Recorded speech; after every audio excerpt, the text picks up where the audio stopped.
Alright. So, who remembers what happened last time of Imperial Mandate? I wasn't there. We went through. Hold on. Yes. All right, food. You've been fooded. I have been summoned. I'll be back. Alright. Car, what happened last time on Imperial Mandate? Well, that's a lot of pressure. Yeah, hold on a moment. I've got just the thing. Did you I've got actually write now. notes? Maybe. Oh fuck! No, that's not the notes. That's cursed. I need that one. Yes, that's the one. Yes. So let's see things that we did. Oh, I did not take many notes. Mm-hmm. I made sure I did my things though, so that's good.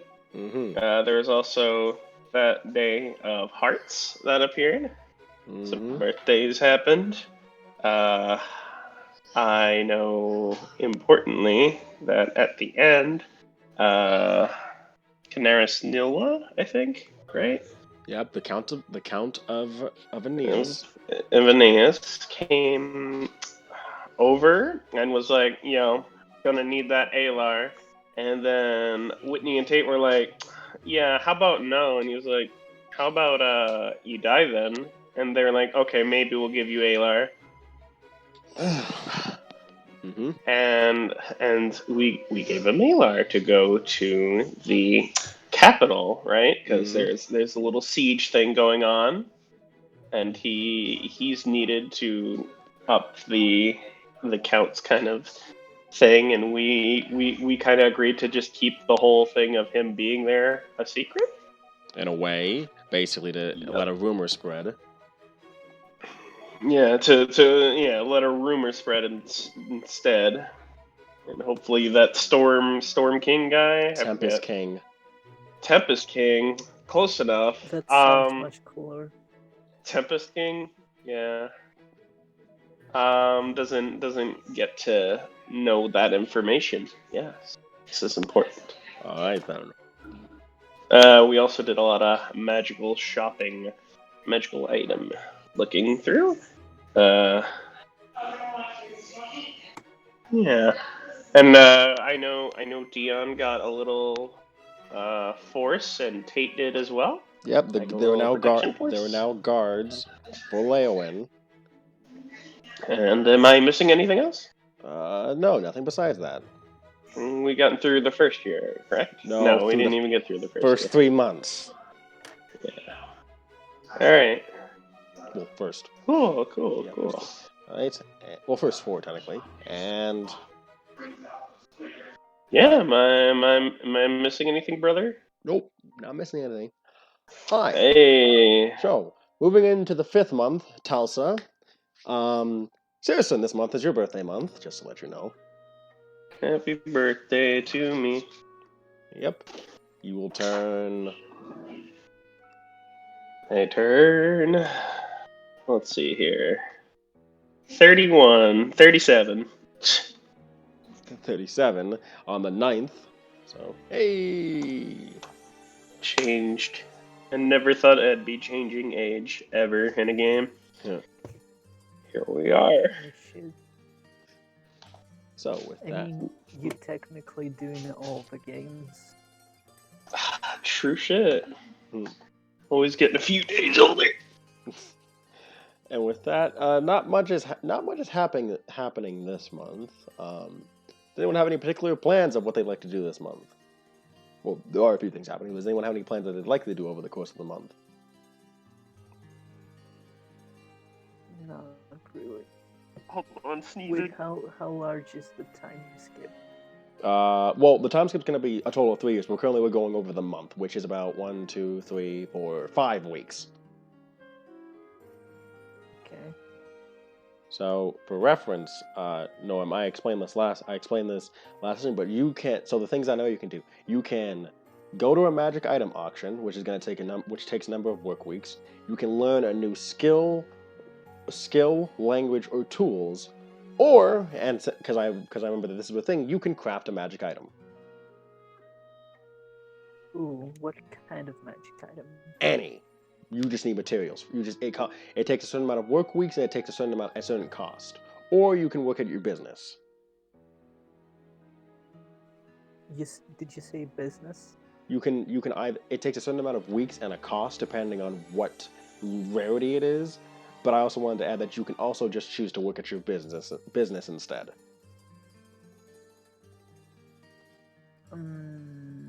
Okay, crafting a magic item sounds fun. Is there any particular magic item that you're interested in? I don't know, is there like a list I can check out? Yes, there's a big list. Oof, I was expecting something like that. Yeah. Is there any particular type that you think you'd be interested in, really? Like, do you want a magic item to do something specific?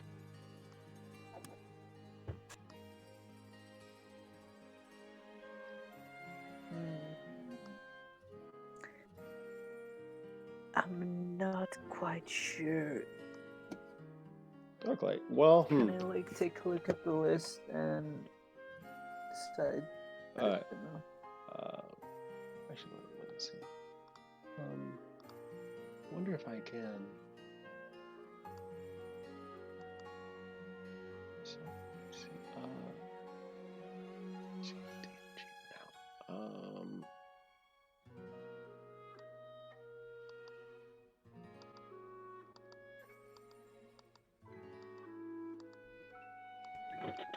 Alright, just setting up this thing right now to see if I can share this directly.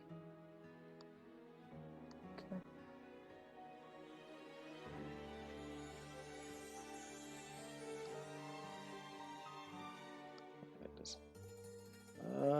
Gotta put this in VC chat. So, yeah. Where are the lords of the region located in, real quick? The lords of the regions around you? Yes. Okay. So let me pull up the map of Eastern. Okay. So, to be clear, there is Nilur who's in Aeneas. He's currently out right now. Yes. There is also. Give me a second. Oh my gosh. Okay. So, to your south is to your south is Alotha, which is where Nilua is from. To your north is Chagar, where Count Lu is. And you remember that Count Lu has been eyeing Leowen for some time.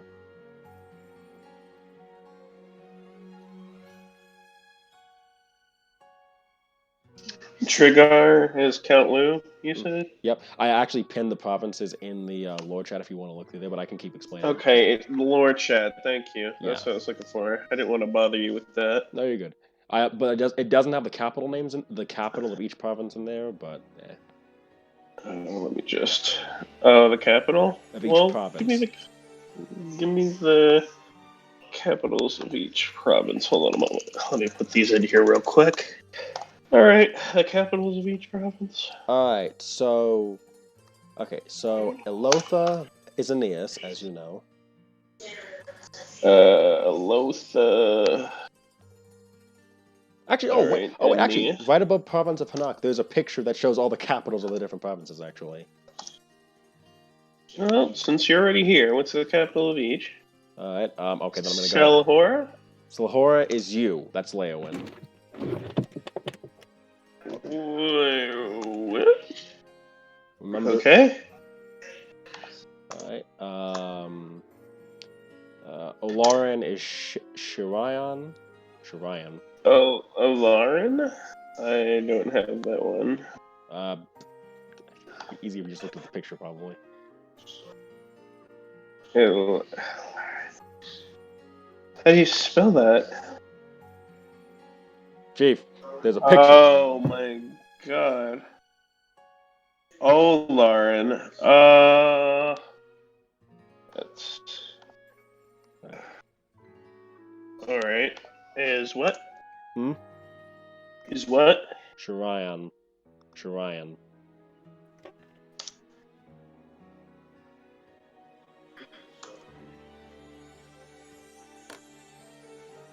Sure, right. Also, All right, Norm, real quick, Norm. Mhm. Particular Yes. magic item I think Terrence would be interested in is the alchemy jug. Oh, sure. What can that do? Okay, so the alchemy jug. Let's see here. Okay, so alchemy jug. There we go. Okay, so it's a. No, I'm just gonna snip a picture of this because that makes it easier for you instead of just hearing me speak. Mm-hmm.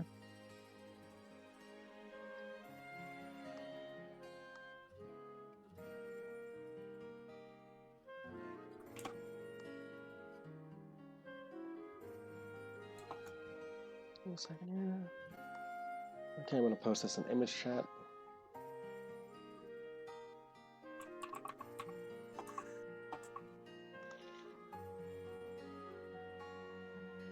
Wondrous item.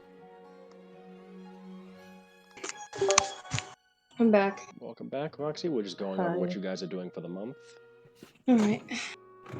Could you give me a short recap again? Because I was in the middle of saying like what the recap was, but. Okay. Okay. So the recap. Since Carl did it for me, I'll just do this one. Okay.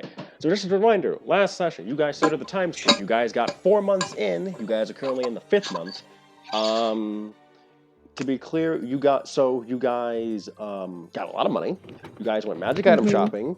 You guys met with Count Nalua, and you guys let him take Alar with him to the capital on the condition that no one knows that he's actually there.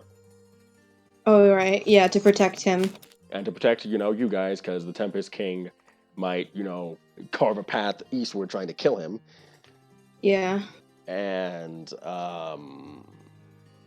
I think that was all the major stuff. Also, on another note, nobility has started to move. Oh yeah, and you guys set up local guards. And on another note, I'd like to add this: nobility from elsewhere has started moving into Leowin. So yeah, have fun dealing with those guys. Yeah, nobility. I mean, we're also technically nobility now, but. That reminds me. Actually, what lifestyles are you guys living? Oh yeah. What's this giant treehouse count as? Hey, You know what? I want that queen lifestyle like Cookie. Hold up. Let me just post a link to what the. Actually, I can post a picture of this. What am I doing? Yo, Cookie, what that queen lifestyle like? I don't know. I'm just vibing. That is That's the mood of the century. So, Cookie, we started like a little bit ago, but I just gave a recap, and I'm asking what you guys want to do for the month before I start going over important events besides Searson's birthday. Is this still the first year? Yes. Okay. I don't have anything else, but I do need to go check on some things. Gotcha. All right. I posted a picture of the lifestyles, by the way, in the image chat. Okay.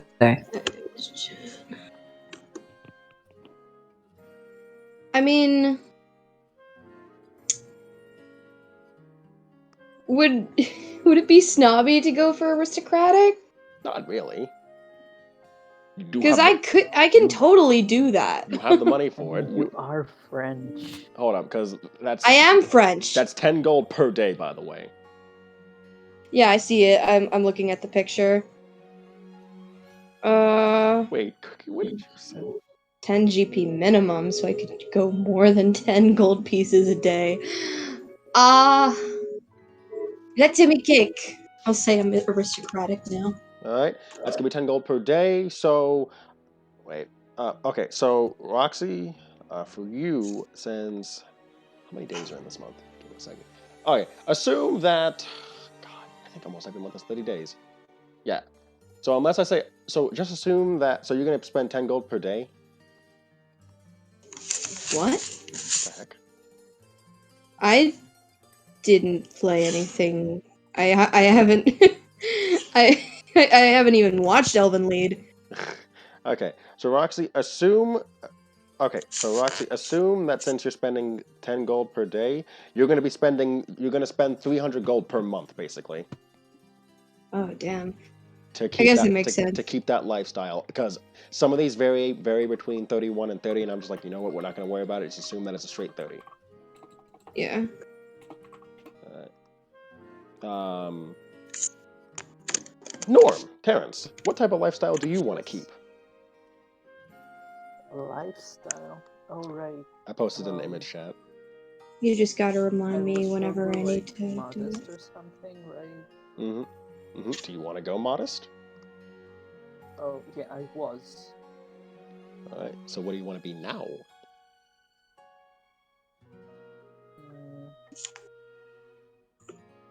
Let's go with comfortable. Alright, so for you, Norm, so for you, Norm, that's gonna be 60 gold a month. Yeah, 2 gold per day. So anytime that I give you guys your gold amount, you're gonna subtract whatever whatever I say from it. So let me just say that right now. Okay. Just that now. Oh, by the way, let me update my gold. I'm gonna update my gold as well. Holy shit, that's a lot of fucking gold. Yep. Trevor, what type of lifestyle are you gonna lead? He said he wanted a minimalist style with most of his money going towards charity. Well, yes, but like, what type of lifestyle? Modest, okay. Thank you. Alright, so for you, that's gonna cost you 30 gold per month. Gotcha. And, Searson. I don't know, what type of living is living in a tree? Not that. That also refers to food and the like. Oh shit, fam. What's everyone else at? Everyone else, Whitney went aristocratic, Terrence went comfortable, and Dion went modest. So a bunch of different choices. Yeah. It's so wealthy then. Wealthy? Alright. Oh no, she's a high standard woman. I'm surprised she didn't go aristocratic. I'm surprised I didn't either. But I am living in a giant tree, so. She bougie. The birds work for the bourgeoisie, but they also happen to be the bourgeoisie. Oh my god. Okay, so Searson, that's gonna cost you 120 gold per month. Sad. Just take it out of my income. Well, you're gonna have to do that for me because I'm not gonna remember that. So should I subtract the 300 now, or no? At the end when you get all your money. Okay. All right. I think Cookie's currently away right now. Correct? I think she had to do something real quick. All right. So someone remind me to make sure to grab her lifestyle later. All right. Okay. So anyway, as I was saying, well, I guess for this month, since it's kind of hard to figure out what you want to do, things to note: you still have several open roles. To be clear, Oh, yeah. 1, 2, 3, 4, 5, 6 roles. Where was that again? In the Castle Leyland. Alright. So I all the thought we had bolded these ones are the finished, ones that are so. open? Those are the ones that you guys mentioned, and the ones that I brought up slightly. Are they all open? Yep, the ones that I listed below are all open technically. Okay. So you still have no court physician, general, high priest, marshal, and treasurer. You don't need to. I could basically just give you a summary of the person. I could give you a summary of what they'd probably say.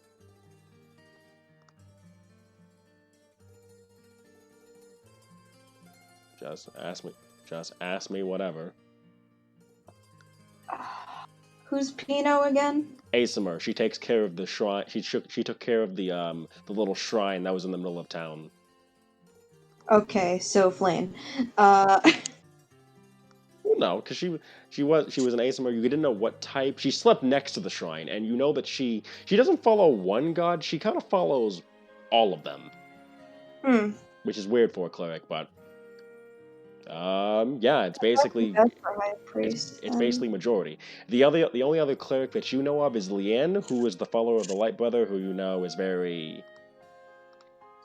pragmatic.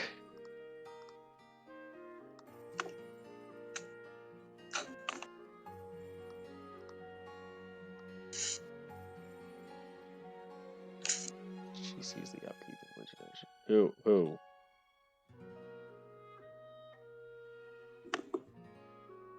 Who are you referring to exactly, Dion?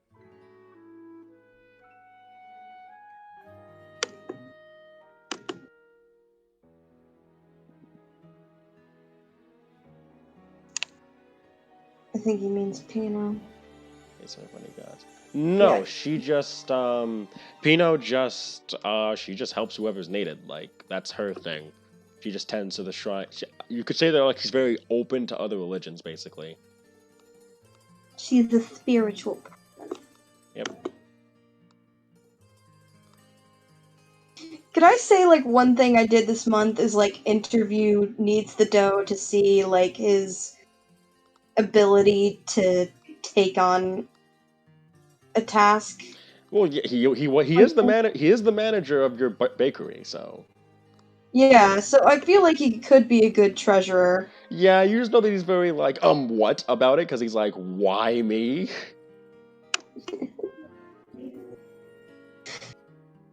No, she does not. No, she does not know who she is.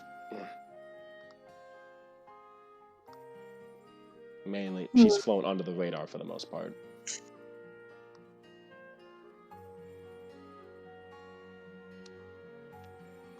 Everybody's muted but us.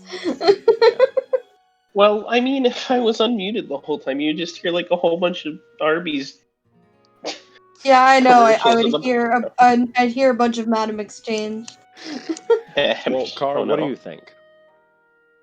What do I think? Oh, yeah. Let me get my votes in. I just need to go back to the chat that had that. I think it was announcements. No, it wasn't announcements. Castle Leowen.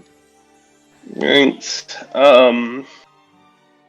Yeah, no, the votes I had was, I had Onyx, for court position. I didn't have a general because I thought that wasn't my kind of just situation there, but, Zarn is a good thought. I'd also say Thrin is also a good thought there, just so that people know. For Higher Priest, Pino is definitely the choice there. I think she was the spiritual one, right? She's the one that basically follows every god in a way. She kind of tends to all their shrines and stuff. For Magister, Virno is fine. I would also consider Nerul, maybe. All right. What's the pros and cons of having Takeshi for Marshall versus Atan for Marshall? So Takeshi, I kind of wish Tay was here, but isn't Takeshi like having increasingly problematic mental health concerns? Okay, so Whitney, you know this because you popped up on Tate when he's training, but you know that Takeshi's getting increasingly more violent, and he's trying to control it, but he knows basically he's like, look, he's kind of tempted to leave Leowen, so he wants to be the marshal because he'd be better off like staying on the border and protecting it from like threats out there than he'd be sitting in the middle of town. Maybe it's better if we like put him in a position that reduces stress. No, he wants to fight. Fighting helps him out, but it's just that he needs to fight away from a highly populated center. Because if he gets too violent, then he starts making a blizzard happen, and then everyone starts freezing. Which is why he wants to be on the outskirts. Yes, Car? Is that really, like... Is fighting really going to be the only option that helps him? That's all that's helped him thus far. Keep in mind, he's taught Tate how to control his bloodlust, but it's not working for him. I have a dumb idea. Maybe sorry. Hang out with him more and like teaches him like how to like do calm activities and stuff. That's what he was trying to do to Tate, but it's like it is an option. Yeah, yeah. Sorry. I feel like Takeshi is something that should stay close to Whitney and Tate. instead of being far away from that. That kind of really hurts relationships. So if he's in the bakery with both of us, then he could channel his Big stuff into big 10-foot tall firebrand working in a bakery. Yeah, well, we have Needs the Dough in the bakery, and we have a fucking. Don't we have a bugbear in an alchemy shop? Well, yeah, but that's different. Because you expect to see someone intimidating in an alchemy shop. You don't expect to see Searson in an alchemy shop. Or not Searson, I meant Terrence. You don't expect to see Norman in an alchemy shop. Oh my god, you don't expect to see Norman many places, but here we are. I don't know how I got here. Well, what do you? Well, in Norm, the middle what do you of the think? battlefield, there's just Norm. Norm, you've spoken to Atan. Do you think that he'd be a good marshal? I mean, I've spoken to him a little.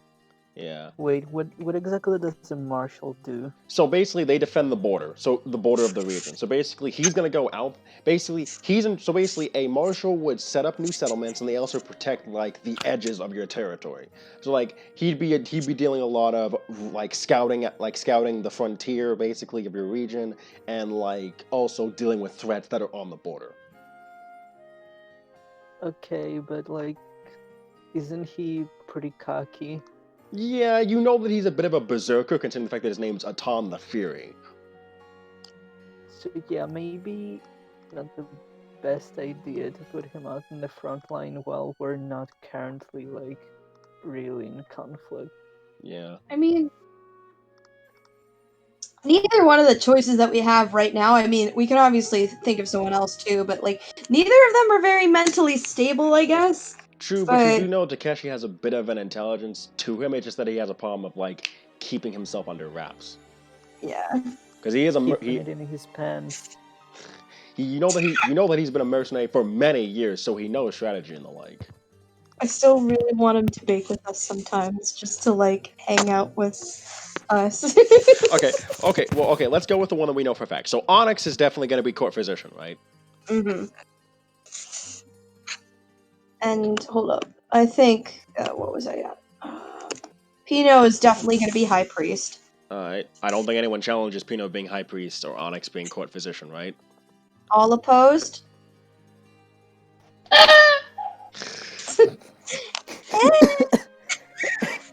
I mean, it's Dion supports. There's also Lien, the light cleric of the Light Brother. I mean, yeah. I would rather be unbiased in spiritual opinion, at least with regards to Leowen's relation. Yeah. Alright, Pino it is. Treasurer, I'm pretty sure, unless we can think of anyone else other than Needs the Dough. Well, I'm going to say this right now, just as a thought, because I did kind of think of this, but there's always Ellison or Rainier. Oh yeah. I would honestly. What? Okay. Who's Rainier? Rainier was Devon's character. It's Ellison and Kaladin's brother. He runs the blacksmith shop.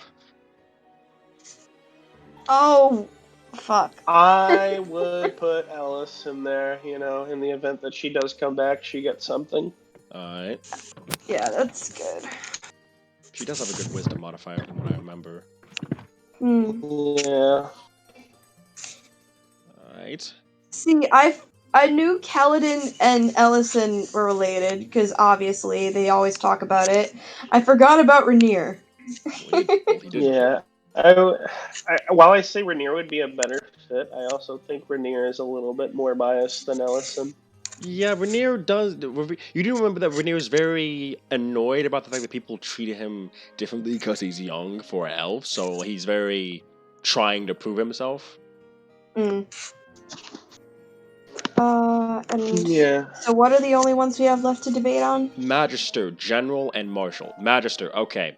This car said either Virno or Nerul for that one. And what's up with Virno? What's his deal again? Virno was the guy who runs the magic item shop. He's technically the one that you've been buying these magic items from. Okay. If I were Searson, I would probably vouch for Virno over Nerul. No, at this point, considering that you apologized to him, Dion, he's kind of neutral now. And since you got him to the point where he's kind of in a position of power, he's pretty neutral. Probably leaning towards slightly friendly. But he is a member of the. But keep in mind, he is your liaison to the Mages Guild, so.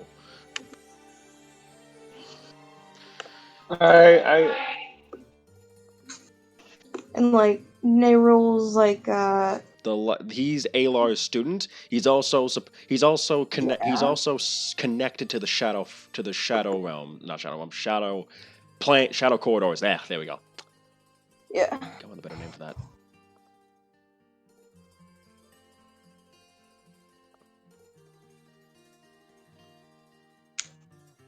Yeah, I think Vietnam is fine.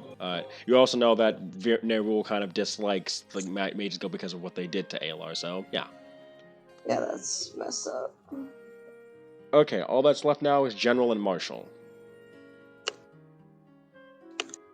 Okay, let's go for General first. So our options there. So Kara said Zarn. I said Zarn. Kara said Thren. Mentioned Thren. Mm-hmm. Isn't Thren like a grand strategist of some sort? Not yet. You know that 1,000 years from now he is. Out of character. Well, we gotta kickstart that now. No. Zarn does, since he's a mercenary. You also know that he has a magic sword that he can talk to. What connection? Huh. None of you know much about the sword, but Terrence did mention it at some point. You have no idea. No one's talked to the guy, actually talked to him, so. Yeah, I don't know anything about Zarn. Yeah, the most you know is that he's a tiefling, which in character you guys are like, what the fuck's a tiefling? You know there's some type of devil folk, but that's about it. Wait, we've never seen tieflings before him? Keep in mind, you don't know what demons or devils are yet. So you don't know what a tiefling... So you know that tieflings exist and that they're connected to something demonic, but you don't know, exactly, oh, they're this. Wait, he's just gonna be like, oh, look at your pretty Second arms. proposal. What? How good would Corey be at that role? At General? Or Aldwin specifically not wanting that to happen. Yes. So Corey is basically Aldwin's wife. Soon to be, but also advisor was the word I was looking for. Basically, she knows political tact. She grew up in the capital, so she knows how to deal with politics and the like. So technically, she technically combos with Aldwin for Lord, but she's never really dealt with anything militarily.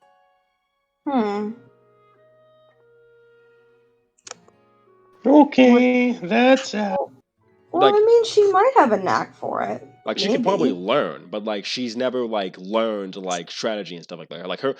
Usually women's places in elvish society are being the politicians. Because they're meant to be the smart ones. Would the marshal be better for her? Again, Marshal's also technically a military one. That's just more she'd be dealing with setting up settlements. She'd be setting up settlements, scouting the frontier. What did we give the other Alamri guy again? Atan the Fury? Yeah. Did we give him something? We haven't decided yet. No, he's one of the candidates for Marshal. Yeah.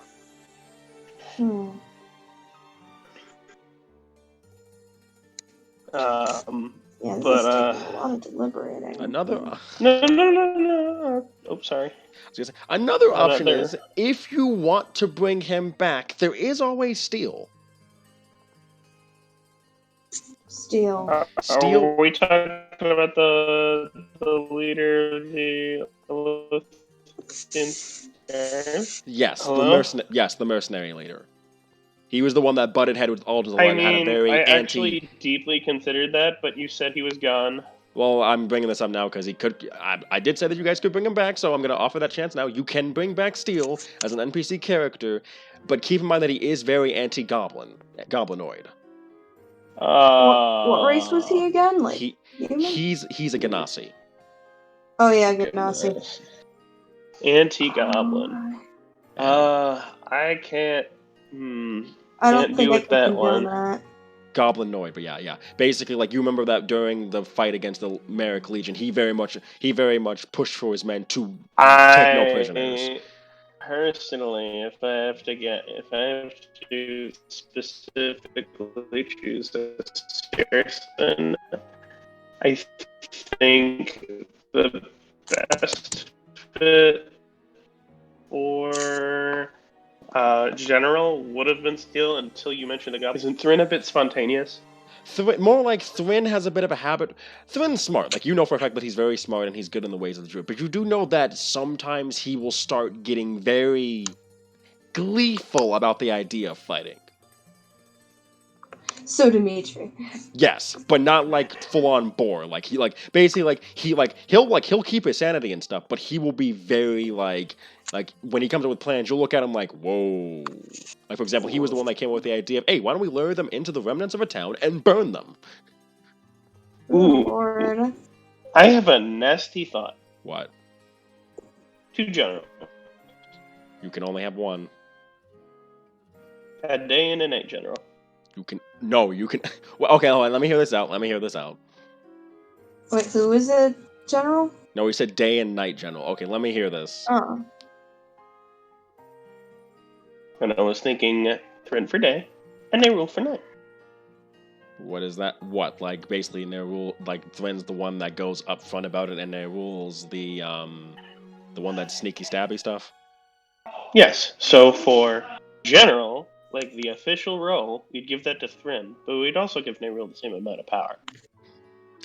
I will say that Nerul will be working closely with Kaladin. Well, not closely. He'll be somewhat, like, having to deal with him, because I know Kaladin's never going to leave him alone. Of course. But also, you know that Nerul's very... Nerul would be up for it as long as no one ever knows that he has a position of power. You notice that Nerul is very keen on making sure no one knows he's around, basically. No, you are the system of checks and balances, and I don't think anyone will know about that. Yeah, he just wants to make sure on that. So, I mean, he's up for it if need be. Thrin's fine with being general. Does that seem like a good idea for everyone? It's fine by me. Sure. Dion? Cookie? Well, Cookie's not here. Yeah, Dion? Yeah, I don't think Cookie's back yet. War crimes alert. Because of... Alright. Alright. Then that means that Thrin and Nerul are now the generals. And as for Marshall, I'm going to leave my hands off of that one, because there's a lot of people who could fit that role well, and I feel like those people Circe doesn't know that well, and I feel like other people would be better able to make a decision than her. If I personally had to choose one, I would say Aton. Alright, also, sign a contract with Dion as enforcer. Keep him... What do you mean exactly?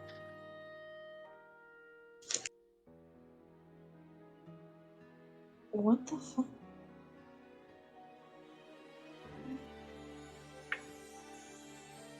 Keep in mind, the general is technically higher up than the enforcer. The general is in charge of the military. And also, Nerul doesn't care enough to abuse his power. And I doubt Thrin will either. Like, you know, Nerul literally... Like, Nerul would tell you, like, I do not care about being a general enough to where I would abuse that power. He'd do the job well. True. Meanwhile, Thrin, you know that Nerul would keep him in check, basically.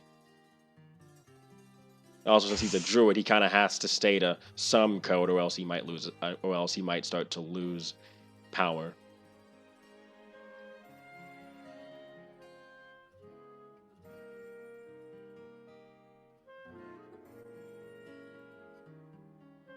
Oh Jesus, like Imperial Mandate. No. I was just waiting for Dion's response. Alright, but if you guys do want to keep him in check, that is up to you guys to decide how to do that. But, just checking up. But, okay, so... Honestly, I feel like that's the job for Kaladin. If he can. Yeah. Alright, last but not least, Marshall. Like I said, as you guys, I think maybe Aton, is the coolest headed mercenary we have? He is the barbarian, technically. That's saying a lot. But I feel like Atan might be less prone to going berserk? Or maybe I'm wrong. Alright. Norm, what do you think? I don't know, like, who else do we have? Or much? So there was Takeshi Shimo, Tate's mentor, and potential Drakan turning into a Drakan, or supposedly he's controlling it, but anyway. And there's also Atan the Fury. Okay, sure, let's go with Tom. Atan? Yeah. Alright. Alright, so that's 2 for Atan. Anyone else want him?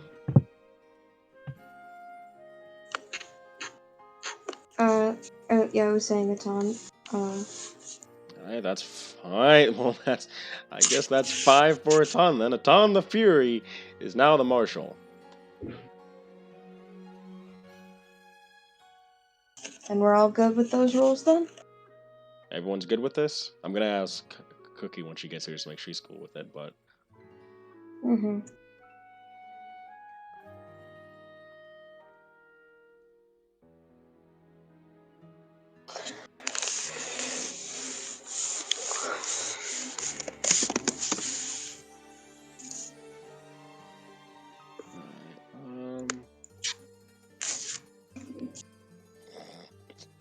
at the very least, okay. I'm gonna say this because this is how Atan would say it. I'm pretty sure. As long as you pay him well, and as long as you don't piss him off, he'll be fine.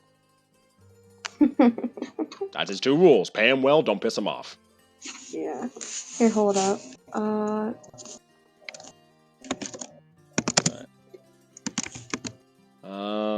All right. So, for the sake of time, I'm going to assume that since this was a heavily heated discussion, that took about 3 months. Jeez, Sure. okay.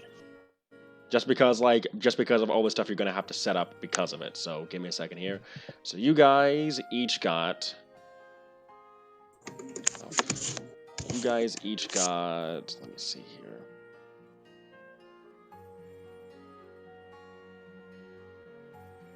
Okay.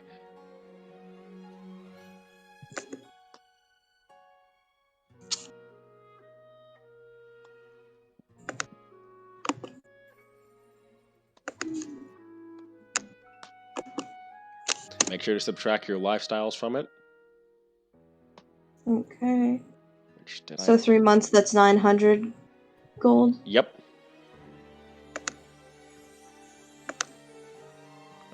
Wait, how much money do we earn? You guys each 6,952 gold, 6 silver, 2 copper. Really, I'm gonna have to bust out my calculator for this. That's a mood. Also, Terrence. Yes. Over those 3 months, a visitor happened to pop into your alchemist shop. Ooh, I wonder who that might be.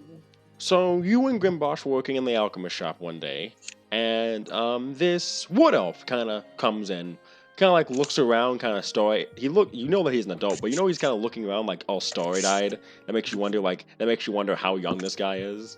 He's kind of like looking around at everything. You said a wood elf? Yeah. Okay. Hello. May I help you? He kind of looks over you. Oh, hi. This is the alchemist place of the. By the way, I'm doing this in character. By the way, this is the. He kind of pauses for a moment. The alchemist shop. That Ragus works at, right? Well, he used to. He's not here anymore. Oh. I'm his former apprentice. He looks kind of crestfallen for a moment, but as soon as he hears that you're the former apprentice, he kind of like pokes up. Oh, you are? Kind of like walks over to you. He's kind of like, what did he teach you? And like you can, so let's be clear. You can tell that he's wearing an alchemist robe, and you can see that he has like ginger hair and like these brown eyes, and he kind of like grabs you, by the hands real quick, and you see that he has burn marks over his hands. Oh my god. Well, I've learned a lot of things. Can you teach me? So wait, where do you know Ragus from? Actually, first of all, my name is Terrence. Oh, yeah, right. I keep forgetting to ask people the names. She says that's rude. Mara says that's rude. I'm Nura. Nora Greenwood. I'm Mara's brother. Over at Greenwood's Tonics and Poultice. Which, by the way, is Nura Greenwood. By the way, Greenwood and Tonics and Poultice is the new herbalist shop that's set up in Leowin. Uh-huh. Oh, nice to meet you. So, where'd you happen to know Ragus from? Oh, I don't know him. I just heard a lot about him, and I wanted to learn from him. But he's gone. Oh, I presumed you actually knew him. Oh no. My sister doesn't let me. My sister doesn't let me. My sister wouldn't let me meet someone like him probably until we actually moved here. So. Yeah, well, he is a bit controversial, so to say. Oh yeah, I heard about all of his his blasts and stuff. I wanted to learn that. I wanted to learn from him anyway, and offer him some advice if he needed it. But I guess he's not here anymore, so I guess that advice kind of goes out the window. I even bought this book and everything, and like he raises this book up that that he has with him. What book is it? It's a book. He shows you the book, and like you see all these scribblings of like all these different alchemist notes, and you see that he was actually trying to figure out. You see that he actually figured out Ragus's formula for his potion, for all of his alchemical stuff without even actually meeting him, he just guessed it based off what he heard. Okay, that's... Well, you know, Ragus might not be here, but, like, I know a lot of things that he taught me. I mean, I guess it's enough to run this shop. Do you need help? I help my sister at the herbalist shop, but I can also help here if need be. I mean, if you want to, I wouldn't mind. I can also, like, teach you whatever I know in the meantime. That sounds great. That sounds really great. And he kind of looks up. Wait, is that a bugbear? And you guys, Grimbosh comes out the back. Yes.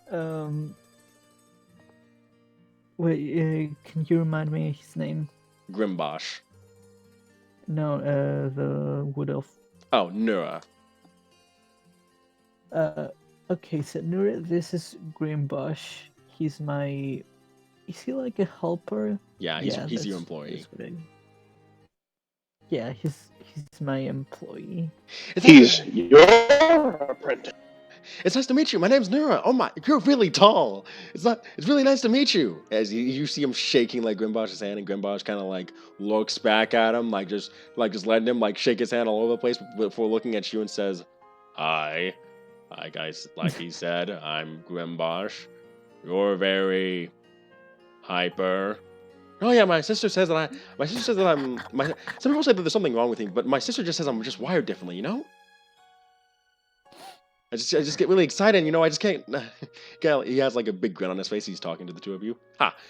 Anyway, I'd really love to be able to work for you and stuff. Yeah, sure. You can like,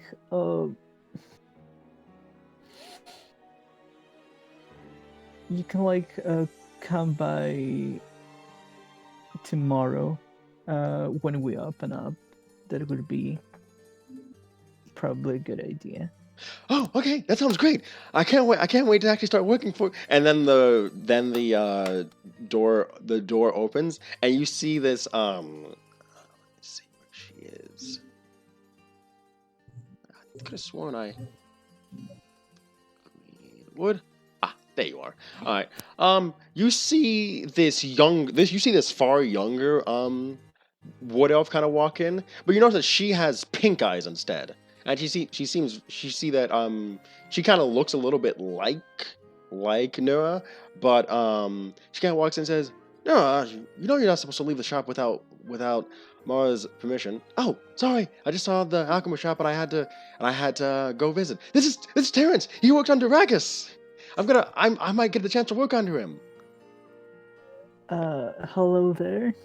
She kind of like smiles and waves a bit. "Hi, I'm Hagloon, but my friends but everyone just calls me Loon.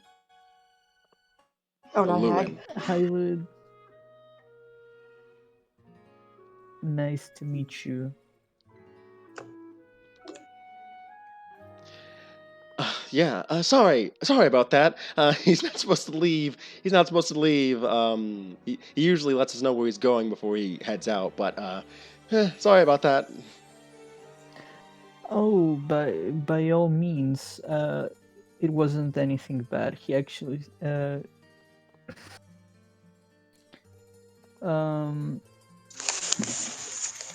so you wouldn't mind if he would be my apprentice or something? Oh no, well, technically I'm the little I'm a little sister, so I really can't say much. But I can ask Mara to make sure. She'd probably be cool with it though. Mara just wants to make sure that he stays safe and stuff. The most she lets him do is play with his alchemist stuff, and we see where that gets him. She kind of points to his hands as he's kind of like, as you see him talking to Grimbosh about different stuff, and Grimbosh just seems kind of awkward, like, what is with this kid? Oh well, you see, uh, despite like being learning alchemy from Ragus, I'm not actually the best at blowing stuff up, so it's probably not the most dangerous thing. Well, that's good at least, though. He got most of that just from trying to blow stuff up like Ragus accidentally did, so hopefully this time he actually doesn't blow things up. I'll see to it. Good. She gives you a smile. Anyway, I gotta get him back to the herbalist shop because Mara needs him for something. Oh, okay. Okay, have a nice day. You too. She kind of like takes she takes Nura by the hand and walks out. And Nura says, "It was nice to meet you, Terrence and Grimbosh. Can't wait to see you tomorrow." And then the two of them walk out. That's cute. Grimbosh just watches as he goes and he says, So you're going to let him work here then?" Well, I mean, an extra pair of hands is never bad, is it? True. And It'll be good to help around. I still can't figure out some of this stuff. you're doing great, Grimbosh. Thank you, Terrence. Gotta pat you on the head. Now, can you tell me the difference between what's the difference between a poison and a potion? Because I might have made both at once. I mean, it's technically possible, yes. Poison is something you don't want to drink. Potion is something you maybe want to drink. Oh, He well, kinda laughs. I think you might want to check on what I made in the back then. Okay, let's go. So the two of you head in the back to deal with whatever Grimbosh had the misfortune of making.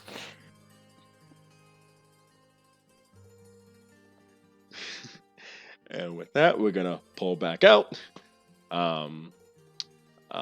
But yeah, that's so. Yes, the Greenwood Tonics and Poultice shop is now open in Leowin, headed up by Mara Greenwood with her sister Hagluin Greenwood and Nura Greenwood helping out around there.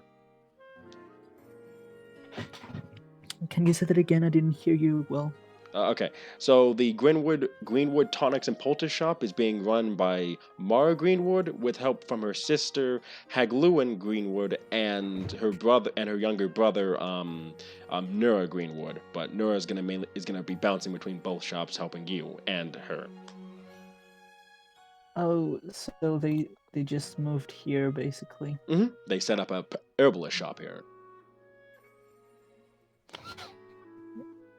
Nice. Yeah. What else is going on? Searson. Yes. Several noble families have been moving into the area. Actually. Oh, really? Mm-hmm. Finally. Finally, my type of people. Wow. Okay. No. You Okay.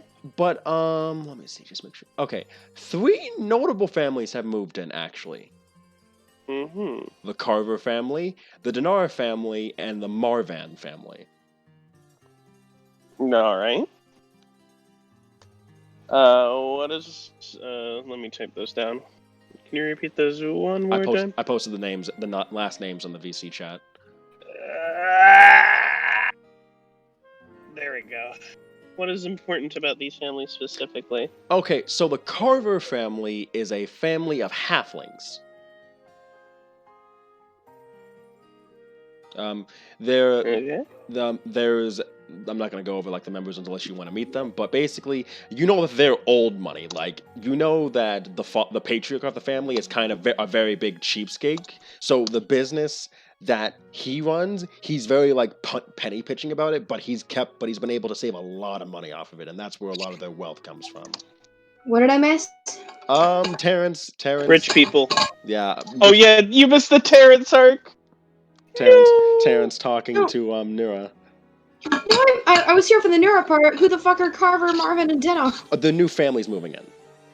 New noble families moving in. The noble families, okay. Yep, 3 notable ones. There are more, but these are the 3 ones that stick out to Searson. And So, yeah. are they halfling?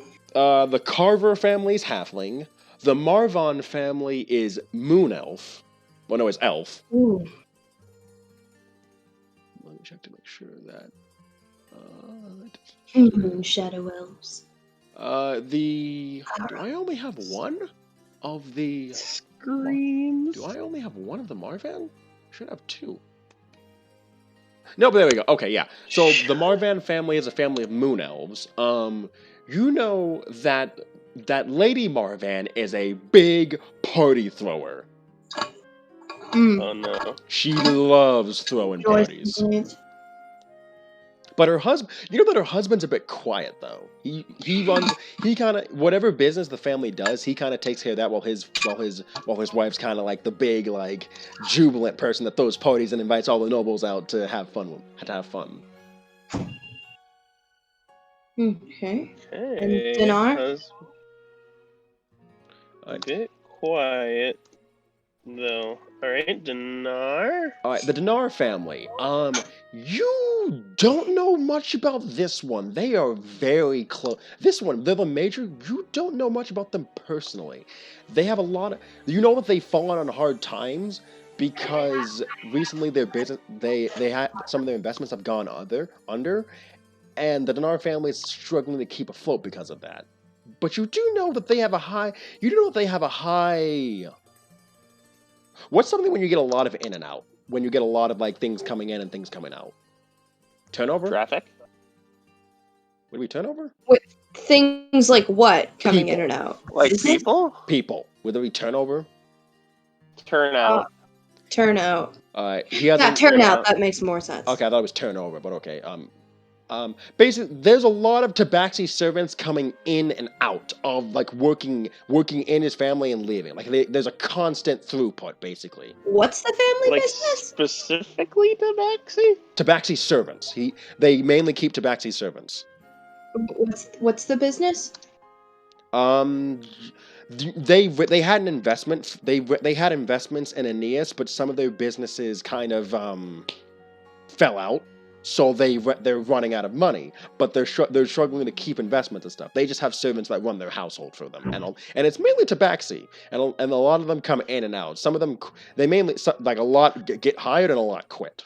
There's always a constant pace. Do I have a feeling that this has something to do with sexual harassment? Nope, not at all. Actually, they just seriously, you kind of look into Or this. racism. Seriously, you look into this, and for the most part, the tabaxi just tell you that it's just because like it's not really for them. They only let servants stay for a couple of months. All right. At most, they let Whitney, would you like to come with me? Yeah, Whitney and if Whitney's coming with Susan, you guys figure out basically that from from the first entry, like when you meet them, they basically make it to where servants are not allowed to work for them more than 3 months. All right. So wait, what's the race of the family again? The Dinars are okay. Mr. Dinar or Lord Dinar is a wood elf. Lady Dinar is an earth elf. Okay. Yeah. For some reason, they don't like having tabaxi servants more than 3 months. They think they don't want to have a situation where they're basically raising families to constantly work for them.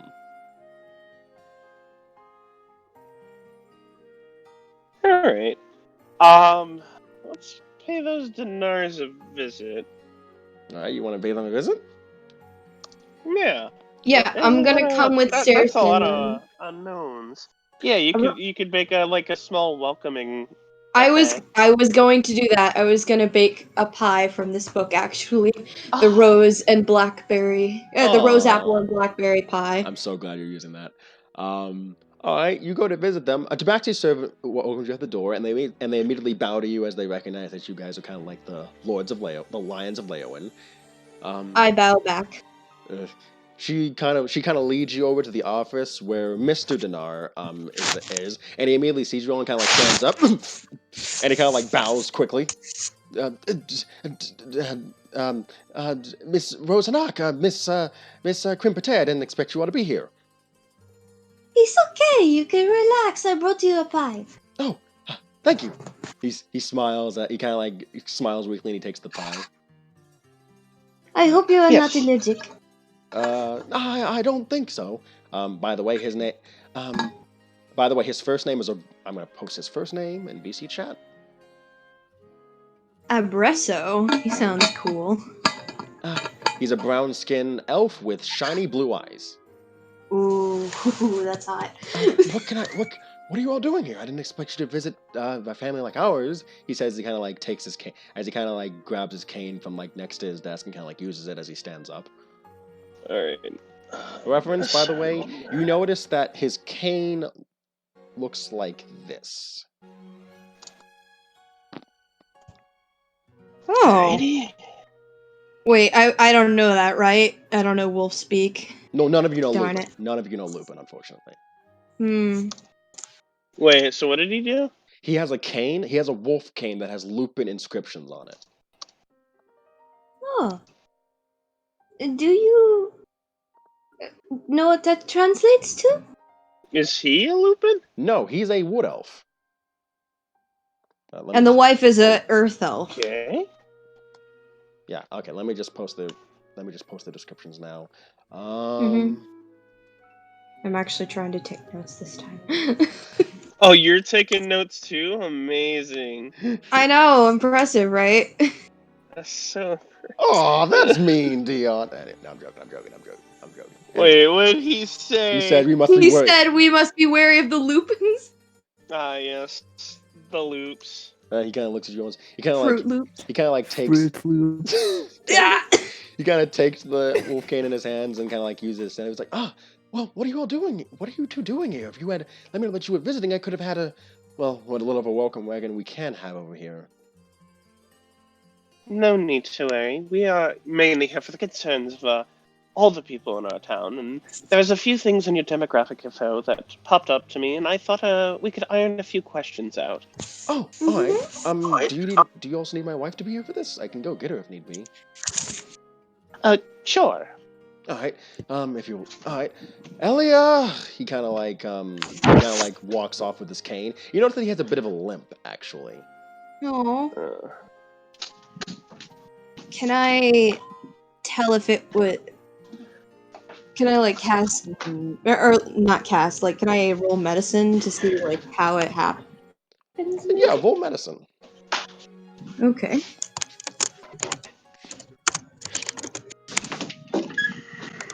Let's see. I have a +2 medicine, but let's give it a whirl anyway. It's a 9. You can't really. It's hard to tell, really. Not without getting a good look at his leg, which he's currently walking away. So. Yeah, that is And- also true. I didn't get a good look because he was walking away. And when he comes back, you see Elia Dinar, his wife, Earthel. With funnily enough, you notice that she has pink eyes, just like Hagluin Greenwood does, but she has raven black hair. There's not much of a resemblance besides that they both have pink eyes. I met Hagluin too, didn't I? You probably bumped into her at the herbalist shop if you ever went there. Hmm. Yeah. He says, "Ah!" She kind of like bows slightly. "Ah, Miss Rose Hanak and Miss Crimpete. I didn't expect. Let's see. I'm gonna assume that my husband did the whole spiel and everything about how we didn't expect you to be here." I'm sorry, your Yes. voice was kind of muffled for a bit of that, but it's fine. Sorry. What can we do for you? We just have a couple of questions, concerns, as my friend so nicely put it, some things we should iron out. Yes? All right. Eloquently, that is the word. What would you like to know? Where would you like to start first, Madam Whitney? I forget what role do you have, Whitney? Minister of the Interior. She's Yeah, about. Minister She's of the the Minister Interior. of the Interior. What does that mean again? To be clear, that means that you deal with anything. Mainly, it means dealing with agriculture affairs, but you also deal with like any internal matters in the region, technically. So I guess you could help with businesses and stuff. Yeah, you would help with businesses too. Mm-hmm. Out of character, I forgot what question we exactly would like to start with. Because like all I remembered was the tabaxi thing and that their business was slow. Say again? I mean, that's pretty much what I was going to go after. If you don't have any questions, that's fine too. I'll just I'll ask them. We had noticed that business was kind of slow for you lately. Any particular reason? Oh, you see that? You see Abresso kind of grip his cane for a bit as he kind of like looks down. Just things have not been going well in Aeneas for my family. Part of the reason why we had to move out, in fact. Oh, I am Do you sorry to mind? hear. Sorry. Do you mind stating what business this is? So we invested in several businesses. We had a bit of a stake in the Elothian scarves, in fact, which some people look down on us for, but I always found it a good moneymaker. There were quite a few guilds that we had a hand in. We also ran a trading business that recently went out of business. So you are mostly investors. Yes, that's mostly what we do. Do you have any sources to this lack of business, so to speak? Give me a moment. He walks over to his desk and he pulls out like a whole stack of like records and everything that he's been keeping on, and that's been showing like their investments have not been turning out well. Oh. So it's just strictly that their investments have not been turning out well, and there's no external reason as to why. You do see that some of their own, like what they spend money on, has been hampering on that too, because they're a noble family; they have to spend money in order to look good with the other ones. So it's kind of been hard for them to keep up. Hmm. Anything out of the ordinary? You do see a That has been large purchased? lump sum to an unnamed. You do see a large lump sum to a large amount of tabaxi.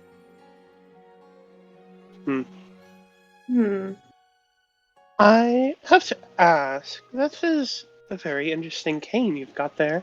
Where did you get such a thing from? Oh, huh. My family actually used to live in Western Anak back a few hundred years ago, and there's a high lupin population there. And when my I think it was my father had this made by a lupin craftsman. Oh, so what is the inscription? Ah, he kind of looks down at the inscription for a bit as he kind of like thinks about it. From what I remember, I believe the rough translation. I believe the rough translation is to better, to good memories and better tomorrows. Hmm, interesting. Yes, he kind of like smiles a bit. It's been in my father gave it to me once he passed on, so so it's mine now. Hmm. A strange question, perhaps, but you have many Lupin friends?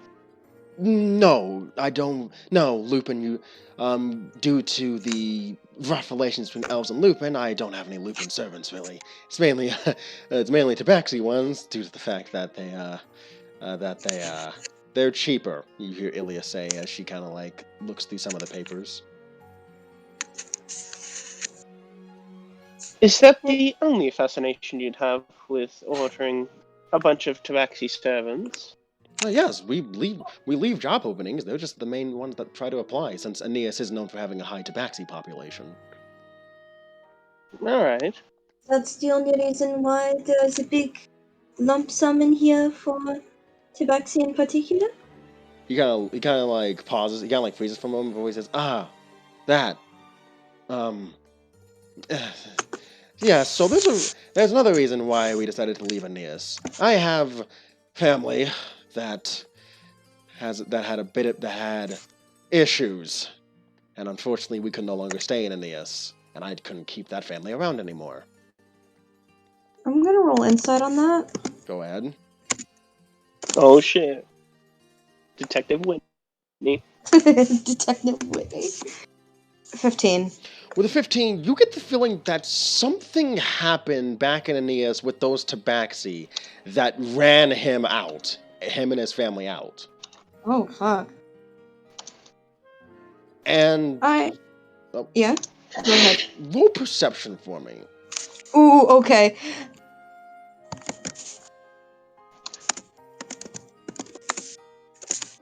Swinner.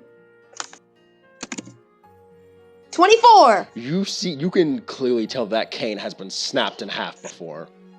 Oh, no! No! Wait, what has been snapped in half? The cane His wolf cane. has been snapped in half before. Oh, Does it look like it's been broken over his head? Broken over whose head? Fuck, his name. Abresso? Yeah, Bresso. It I doesn't... need to restart my computer. Oh, okay. Say again? Carr said he had to restart his computer. Okay. It doesn't look like it was Sorry. snapped over his head, at the very least, because you don't see any bruises on him. I'm gonna try something. So, I'm gonna start cutting up the pie, and as I'm, like, passing it out to Abresso and Elia, I, like, gently, like, try and put my hand on his, and You're safe here. You can talk to us about this if you need. We can protect you here. Roll persuasion. okay.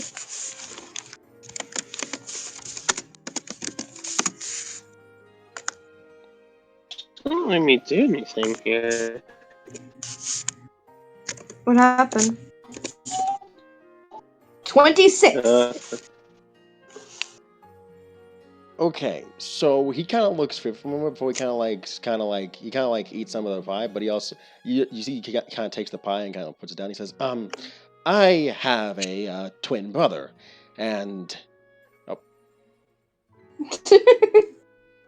wow. Is this from Professor Layton? And Ace Attorney, yes. Oh my god. Oh, okay. I have a twin brother, and my brother was to put it mildly, wasn't exactly happy with the fall in the status of our family. And he took out his frustrations in many different ways. You mean on the tabaxi? And Those on you?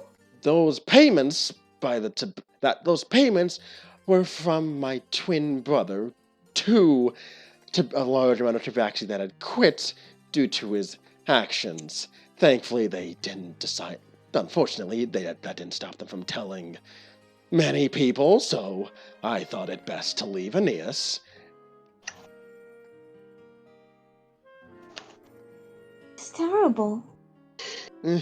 Yes, that's why we don't exactly talk about my brother that much, if at all. Would he come here for you? Maybe, but that's fine.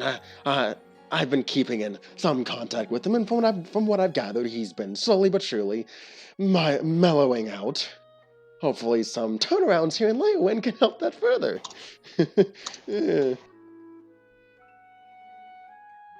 We do want to help you make sure that. Do not worry. Hold on.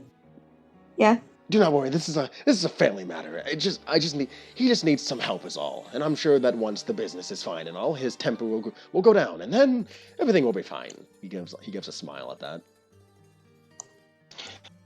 Lastly, do you mind giving a name to your brother? My brother, Mercurio. Mercurio Denar. Marcurio or Mercurio? Oh my god, stop! Or I mellow know what moment. you're getting at. Mercurio. Marshmallow. Yeah. Marshmallow. My brother Alright, thank you. just to give a warning, if you ever meet him, my brother looks exactly like me. Oh, I figured. Yes, well, kind of the trouble when you're twins. Anything he does can screw you over. Anyway, Do you have any questions for us then? um, Seems like we've been hampering you with many questions. how is the business here, in fact? I heard that you had to deal with the Goblin incident recently, but judging by how many nobles are moving here, I would assume that things are picking up, correct? Please tell me they're picking Yeah. up. We're going through post-war economics, so it most likely, due to past historical events, will be picking up in income. You see both of them breathe a sigh of relief. Oh, that's wonderful. We are most likely going to be investing around town, so do keep that in mind if you do see our names popping up around different businesses and the like. We do like to spread the money around, after all. Of course, and we'll most likely be funding new state buildings of our own as well. Ah, wonderful. Also, trying to think about this for a moment. The large tree that's in the noble quarter. Who lives there exactly? Oh, please! You see it too, huh? Yes. Who exactly lives there? Yeah, I do. You live there. Yes. Ah, okay. I just saw a shadow elf and fey elf sometimes walking out of there, so I was just curious. I didn't know. I assume they're friends of yours? Yes, they're my I'm co-patriot. He kind of gives you a look for a moment. Co-patriots. Yes, they co-inhabit the tree with me. Ah, I guess that makes it cheaper to live there then, I assume. Well, that and they're the newly elected well, not they. One of them is the newly elected general. So. Ah, well then, you are rubbing shoulders there, he says. You know, keep your friends close. Makes sense. But beyond that, I have no further questions. All right. Well, I'm sorry to be so boldly intrusive on your property. Oh no, that's quite all right, Ilya says. We enjoyed having you here. I enjoyed your company as well, despite We did. the mere surprise you have and you have seemed to never cease to enlighten on so many good situations here around Leowen. Hopefully things will look up now. Very well. As a what's it called again? Minister of the Interior? Yeah. As Minister of the Interior, I will make sure that I personally see to it that you are in the know about the businesses around here. If anything looks up or down. Ah, thank you very much. And he kind of like takes both your hands and shakes them, kind of frantically, but he kind of like has a big grin on his face. Oh, he's sweet. He seems really genuine, to be honest. Please, Susan has awkward, cheeky smile. and please Jeez. don't spread around. Please keep what I've told you to ourselves. Please, I don't want my brother's business affecting my livelihood here.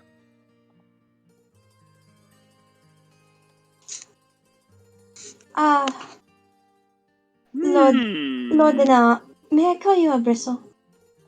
Yes, go right ahead. Go right ahead. We will protect you from Mercurial. Thank you. I don't need protection, but thank you very much. He just needs proper help is all, and I'm sure he'll get it once things are looking up.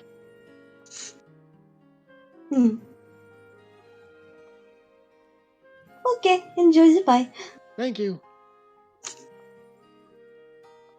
And then he looks over at you, serious, and he kind of like gives a slight bow and says, "Thank you for visiting our humble home." Yes. Thank you for allowing me to visit. I hope your investments go well here. As do I. I bid you good day. And same to you.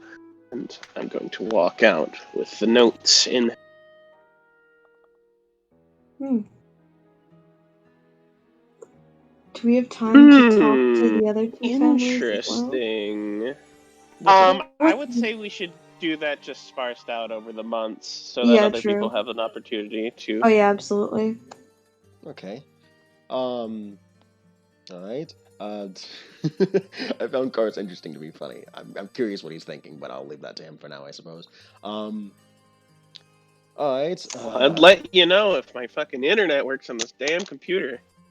All right. Computer. What am I thinking here? Quickie, are you back yet, or are you still busy?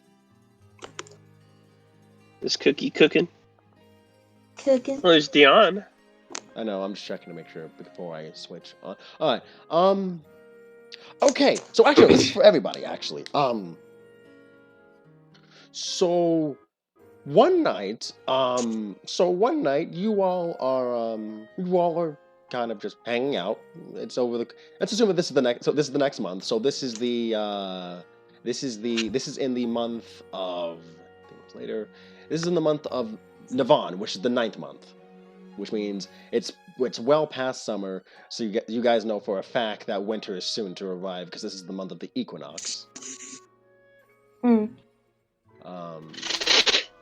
we do the payment after you do this RP thing? Oh no, because the month hasn't passed yet. So. Oh, okay. Yeah, I'm just saying like we skipped 3 months, so now it's the 9th month. So. Mm-hmm. Alright, see how I can change. There it is. There it is. Current month. On. See what's the second.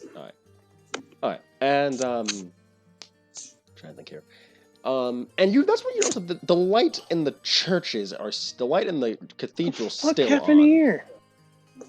The With your fat ass?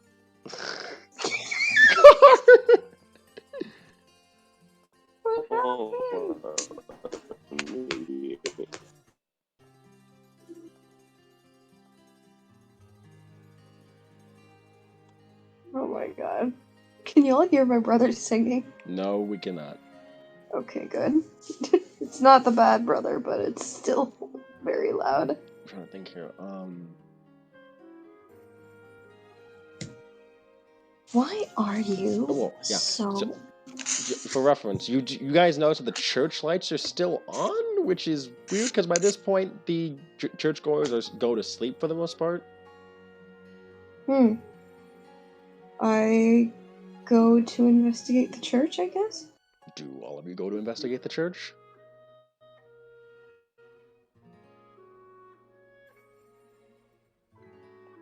Garb, Norm, Trevor. Sorry, I had to deal with someone's fat ass for a moment. So the church lights are it's nighttime, but the church lights are still on, despite the fact that you know around this time all the clergy in there usually go to sleep. Okay. Sure, we can check that out if we're going on an evening stroll. Yeah. Nothing for the most part outside. There's nothing like super loud. No internet. What the fuck? Sorry. Just still mad. Would you? But yeah. Yeah. No, nothing. I'm trying to think of what music I want to play here. What music do you want to play there? I kind of don't want to say because it. Well, okay. So I think no music's gonna work better. Okay. So. No music. Okay. So, do you guys decide to head into the church? I mean, if we're getting something ominous, you could always do that. Foreboding Corridors, I think is what it's called, from Octopath. It's not ominous. It's just like I'm trying to find music that fits what I'm thinking of, but I'm probably not. Spooky. Actually, no, wait. You know what? I'll just do the classic church music from Fire Emblem. Yeah, I knew it. Church. Do it. I'll just go with that. This chord was almost called Bonfire. Interesting. Almost called Bonfire? Yeah. That's interesting. So different. I don't know how I'd be able to handle myself. Yeah. All right. Welcome back, Tate. So, so by the way, some stuff has happened, but for the most part, all you need to know is that you have money now. You got 3 months have passed. Only 3. It's been 3 months since I've been gone. Yes.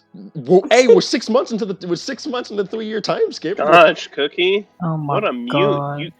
So I thought Cookie, what a mute. I thought it was 7 months. She muted. Yeah, 7. Sorry. 7. Yeah. Sorry. So that's how much money you got, Cookie. Also, what lifestyle are you gonna have? You said lifestyle? Yeah. It's in the image chat, so you can check them out. Alright, hold on.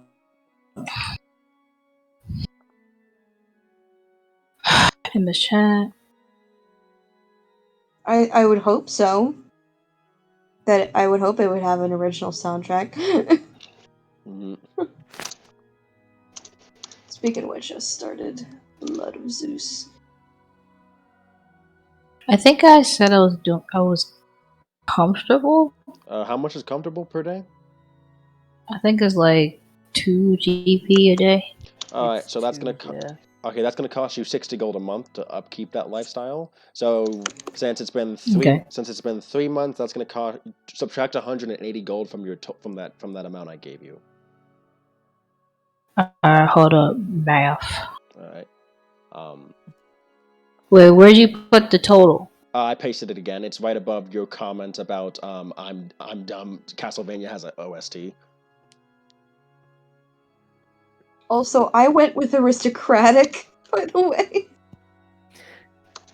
Aristocratic. 10 GP per day, 300 gold per month. Whitney, you a wealthy bitch, huh? What the fuck? I could have gone with wealthy. I don't know. Maybe I might downgrade later. You can downgrade. Also, Tate. The party talked about the rest of the offices. They decided not. So Takeshi wanted to become a marshal because he wanted to leave Leowin because he's getting more violent, which you've noticed the more you start training with him. Okay, wait, hold up. Before you start that, how much do I need to subtract? 180 gold. 108? 80. 180. Or with the gold that you gave us? Yeah. Yeah, so 69.52 minus 180. Okay.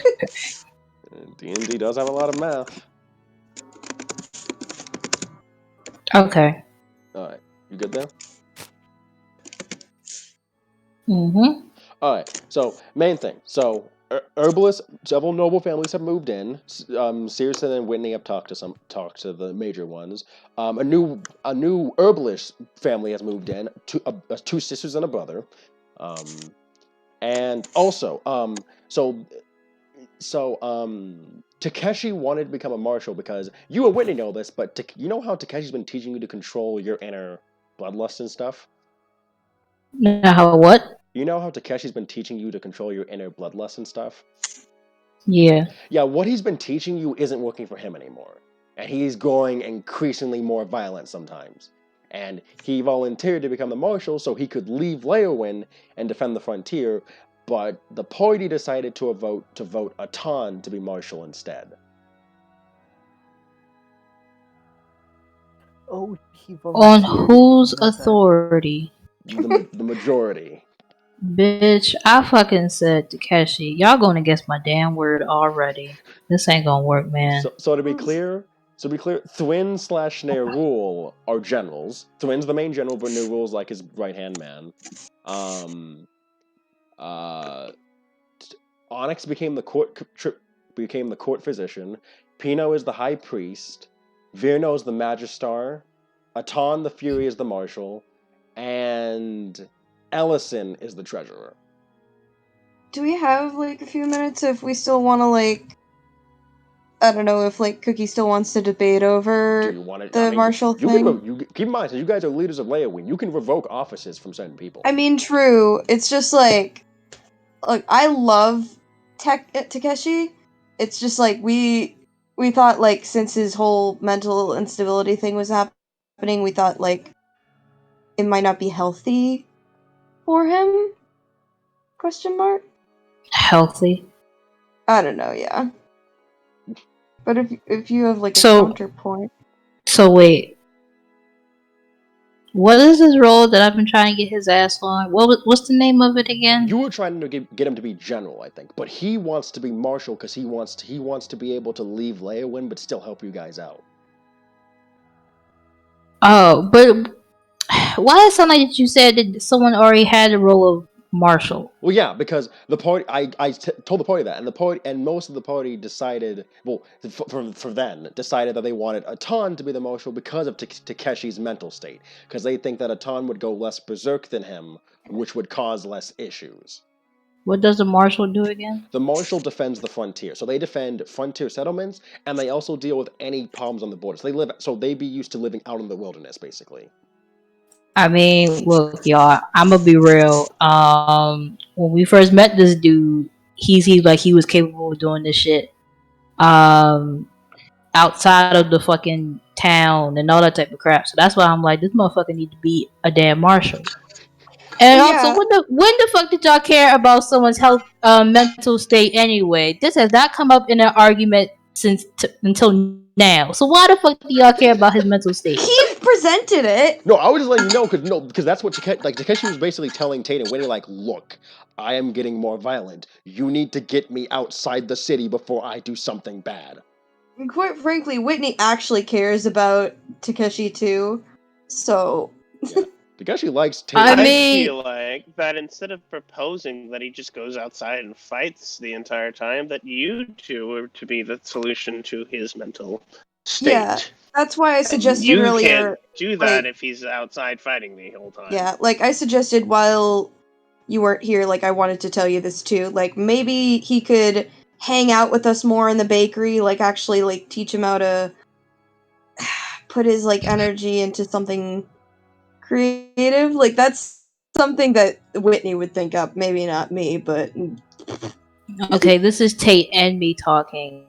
I think we could. I don't want the creative. Well, not. I don't want it. It's just the way that he is and the way that he was like he's gonna fuck shit up if he don't go outside. I'm like, let the dude go outside. Like I said, Like- the marshal role is not really one I'm just super experienced at, so I have little like decision on it. I just chose Aton because I feel like he'd be the most unbiased. And like Takeshi can still obviously train you and stuff and like spar or like help out in combat, just like maybe not as one of the big guns. I mean, we can still change our mind to this. Like maybe he can be the marshal. You could I just, still like, make was- him the marshal. Like, Yeah, I don't know. I- That I was do just not What's mind that. what's his dex and wisdom? Okay, so I gotta go and found you for that. Give me a second. Like, this is your fault, because I'm 100% like, let this dude be marshal. He needs to chill. He needs to chill the fuck out. He needs an outlet. Like, the bakery thing is didn't know cute and he all, but that's wanted not gonna it. work. What was that, Norm? Yeah. Norm? Norm? I didn't know he requested it.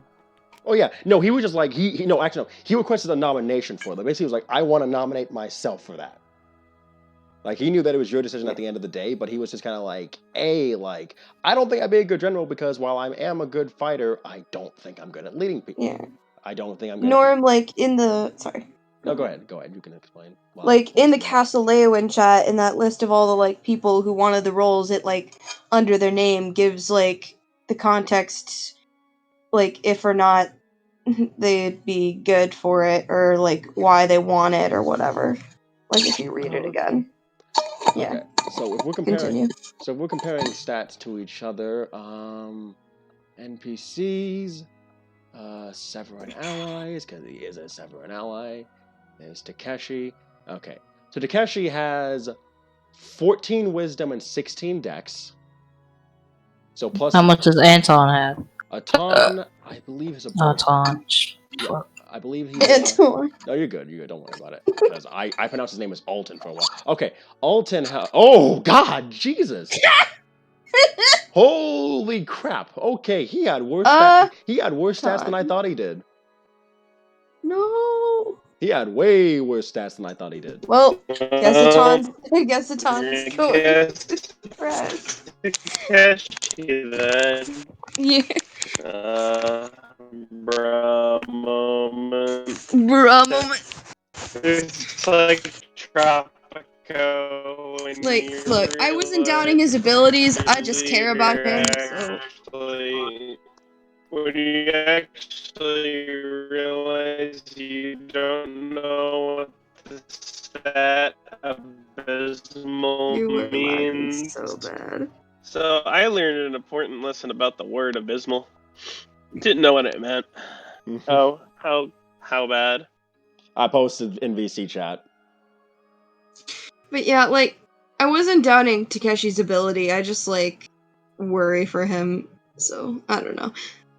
Is it possible he can come back in? Yeah, Like, does like he have to be out like all the time? Well, not all the time. Not all the time. It's just like I think it's mainly so that way if he like vents or whatever, like for example, like when he gets like super like kind of bloodlust and stuff like that, he starts summoning a blizzard, which if he does that around town, yeah, that might cause the farms around town to fail. So he wants to be out on the outskirts, so if it happens, it doesn't affect anyone in Leowin. Mm-hmm. Yeah, I'd rather we can just go visit him. Because it's not like we're abandoning him completely. Plus, I remember when I bought that. I remember Perry said this like he would call basically Takeshi in to give like reports on what's going on the border, basically force him to come in. So he will be coming back to Leowin over and over again. It's just like he won't be like he won't be like staying 24/7 basically. Okay, then yeah, that's fine. Besides that, I think that's all the stuff. You know, I'm just gonna save that for next time. I'm gonna save that one idea for next time. That'll come up later. So do we go back to the cathedral thing now? Yeah, cathedral. Yeah, the cathedral. Sorry. That's alright. So you guys head into the cathedral, and you see this elf sitting on the stoops of the pulpit. Steps of the pulpit. Is that what they call it? The place where the stage area where the pastor kind of speaks. The The fucking pupil. It's pulpit or something like that. I can't remember pulpit. I Okay. mean, no, I know. There's like another name for the stage. The pulpit's like the Seats? stand-uppy thingy where he reads his notes or the Bible from or something. I think. Yeah. Just words. Whatever. It's just he is up on the stage, and as you walk closer, you guys, so all of you guys kind of walk in, and you hear him speak out loud now to where you guys can hear him.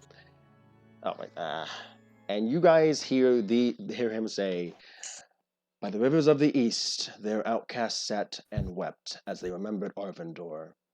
Remember, O child of the outcast, the children of the wolves in the day of Arvindor, who said, 'We will not choose, we will lend no aid.'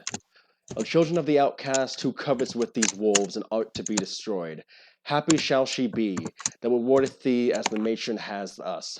Happy shall she be that taketh and dasheth thy pups," and he looks up at you all, "against the stones." It's him. Which, The scripture guy.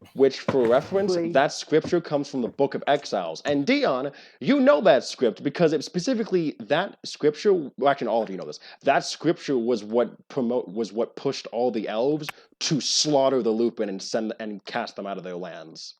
Oh shit. Bruh. That book, quite literally, that book is called the Book of Exiles, and basically that book. It's a part of the series of books based around the Dark Elven Pantheon, aka what most people consider the evil Elven gods. I didn't mean to Even press that. But this man sitting on the steps is a pale white elf.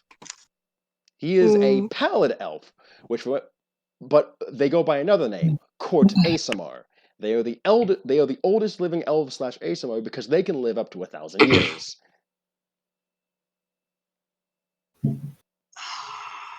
Anyway, 1,000 what? 1,000 years. 1,000 years. Okay. And he kind of like looks up at you all, and he kind of stands, closing the book that he has and putting it on a. He has a stack of these books, by the way, which, judging by how many there are, it's the books of every single major elven god. Damn, boy. And he kind of looks at you all and says, "You are the lords of Leowen, I presume." Lords and lady. And Yes. lady. Yes, lords and ladies. Ladies, yes. Lords and ladies of Leowen, I presume, correct? Yes. Good. And who might you be? I am Uriel Paleblood. I love that name. Type it. Okay. Type it. I can't speak. Uriel. Yeah, Uriel Uriel. Paleblood. Earl. I am a devout follower of the Court of Light and Darkness. Reference, that's both sides of the Elven Pantheon. Scary. I had heard that a new church was starting up in the east, and I had to see for myself how it was exactly. And he kind of pulls off his hood, and you guys notice that he has. He wasn't pale. So yeah, he's pale white. You see that he has silver red eyes and really refined black hair. Like he keeps his hair in good quality. Oh, man. Wait, when you said silver red eyes, you mean... Like silverish red. Okay. How? I can't even picture that.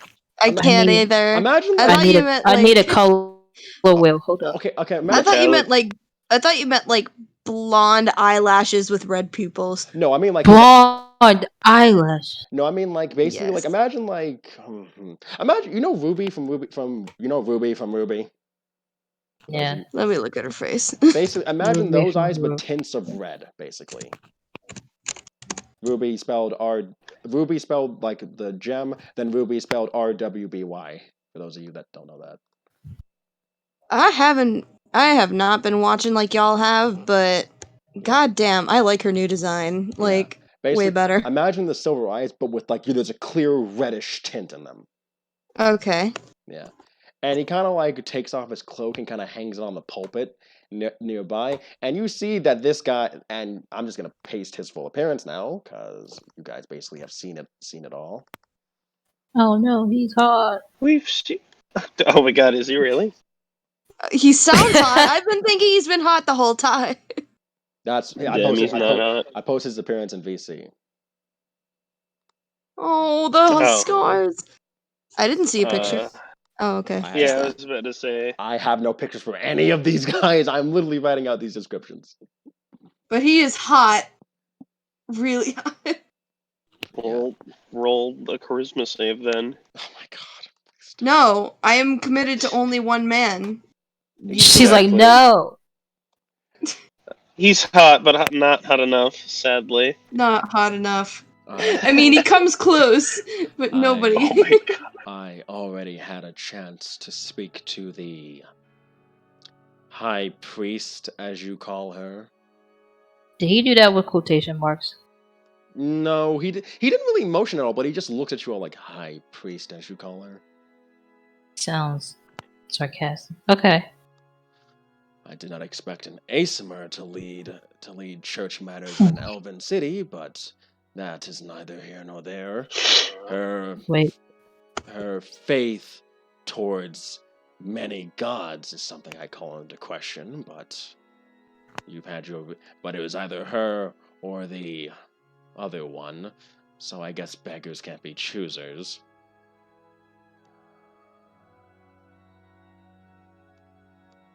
Who's the other one? Lien, the one that follows the Light Brother. Oh, wait. He said Aesmer. Is that the one that we picked? Yeah, Pino. She basically worships all gods because she's very spiritual in the fact that she doesn't differentiate. She just believes she believes in all of them basically. And from what you can tell, Uriel kind of is just like, I wouldn't have, but beggars can't be choosers when your other option is Lien. Okay. I will be staying a while in Leowen. I hope that does not trouble any of you at all. What do you plan to do here? I am a servant of my gods. My purpose is to make sure that their will is maintained no matter which one it is, no matter which one of the court it is, and to make sure that our beliefs aren't being misrepresented or mishandled. He then looks over at you, Dion. He says, I trust that you are not doing any of that.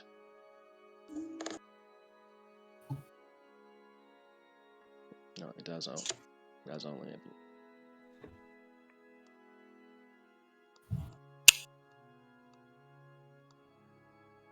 you. What?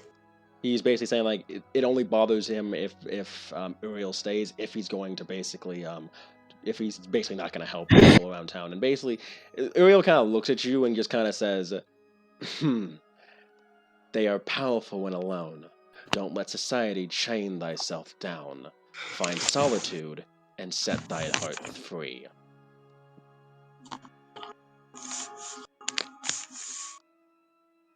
He's so fucking cool. Which, if anyone would like to figure out what that means, you can roll religion if you want. Out of character, I'm in love with him. Out of character, he's hot. Roll what? If anyone Insight? if anyone would like to know the meaning of that quote, roll religion. Oh, religion. Roll religion. God, how garbage is my religion? I have a 0. Okay. A 0. 6. Right, 22 from Dion. Yeah, because my intelligence is still 0. Okay, Dion. That is the first verse of the first chapter of the Solitary Writings. It means basically that he's basically saying that he's not here to help people because as the which god was it? Give me a second exactly. As the outcast said, she's there because they're non-binary god. They're the god of exiles. They say that don't depend on society and others to help you. Fend for them yourselves. And Dion explains this to you all. Basically, he's saying that he's not going to help people around here because what would the purpose be? Because it's their job to fend for themselves. That's what the guy is saying. Yeah, he's saying it through scripture. So he's not going to help people Bruh. unless what? They don't help themselves. Yeah, basically, he's just like, look, my job here is to make sure that the followings of my gods are not being like desecrated or anything. Basically, he's making sure that the other religious people stay in line in a way. He's not here to help other people. He's here to make sure that his gods basically aren't desecrated and the like. Okay. And in response to what you said, Dion, he kind of just stands up straight, as his eyes kind of glow a bit. And if I don't choose to leave, Well, time to go, y'all. It's time to say goodbye. And so do I say goodbye. We're not being rickrolled here today. People. No. You don't It's different understand. thing. You don't understand. It's just the face. Say The rickroll face. you Dion, don't be threatening people now. I don't have time for it. insist. Does this mean that you mean to follow up with force if I choose not to comply? Bitch, I don't feel like fighting. I'm gonna be real. I like him. I don't feel like fighting hot people. I don't want to fight hot people. Dion, I don't he want asked to you. do that. Uh-oh. Why you like he no good? What do you mean? Dion, what do you Did say he in just response? Yanogu Dion, he says, do you plan on forcing him if he chooses not to do it? Bro, I'm fucking leaving. Oh my god. me? Norm, no moment. Well then, I won't pose a threat as long as you do not desecrate the teachings of my gods and the like, especially the one that you follow. Because, and let me be, but, to the prosperity of the people of this land. Well, as long as my gods do not deem them as heretics and the like, we should be fine. And as such, the people of Leowin have been good thus far, so I see no reason for me to pose a threat to them. Wait. I think I have an idea. Why don't we make you a deacon? I will pass. My God, God damn it. Got it. I am He's not. powerful. I am not a teacher. That is the place of others. My role is an enforcer. I make sure. Why should we allow you to stay the option? Well, to be clear, you couldn't stop me if you wanted to. Wait, can you say that again? He said, when Dion asked, why should we allow you to stay if you offer no benefit, basically, Uriel says, you couldn't stop me if you wanted to. You couldn't stop me if you wanted to? Yes. Oh, shit. And he I am says, inevitable. But by all means, you're welcome to try. As it says in the Book of Death, death is an end to life. Do not fear it. Accept it. For you'll be born anew and start a new life again. Okay. On one hand, I don't like that, like the threats that are happening from both sides, but like, why? I like this. This is Dion's antithesis right here. This is Dion's character arc. Keith, you got conflict. No, I don't. I expected you guys just to let him stay. I did not expect Dion to have a problem I just with. want him to stay. He's not an anti-Dion. He's just like, I follow the teachings of my gods. I'm trying to say that Dion's crap. The anti-Dion. But he's just like, let me stay in Leowin. Like, he's just like, I'm gonna stay in Leowin and make sure that the church doesn't do anything wrong. Of course, he's being alone. Understand. Hmm? I'm eating fucking mac and Church is gonna- cheese. I don't think the church is gonna do anything wrong, but The church. Oh my god! Of course I mean, you will. honestly. But he has black hair, so. True. His teachings do not benefit the lives of those around him, so no benefit. What do you... He's not a teacher. He's more I like forgot. What's this dude again? He's a priest. he's that he's a cleric of the elven gods, based off how he He's an speaks. enforcer, he Yeah, said. I guess you could say like he's kind of like an inquisitor in a way. If you cause trouble for his pantheon, he puts you down most likely. Did we hire this dude? Can you hire him? Did we hire him? No, he does. He goes to where his gods bid him, basically, and they bid him here. Oh, so he just showed up. Yep. But like, a lot of people are allowed to just show up. I'm like fine with that. And then, I mean, that's fine. I'm just asking. as you guys continue to talk, Pino comes in and is like, you've met Master Uriel. Well, yes, Dion, but his gods contain your god. The lies. And then Pino kind of like scrambles over. He says, I see you two have met. I see you two have met. I'm glad to know that that you've been able to meet the Lords of Leonin. Yes, we were having a rather pleasant discussion.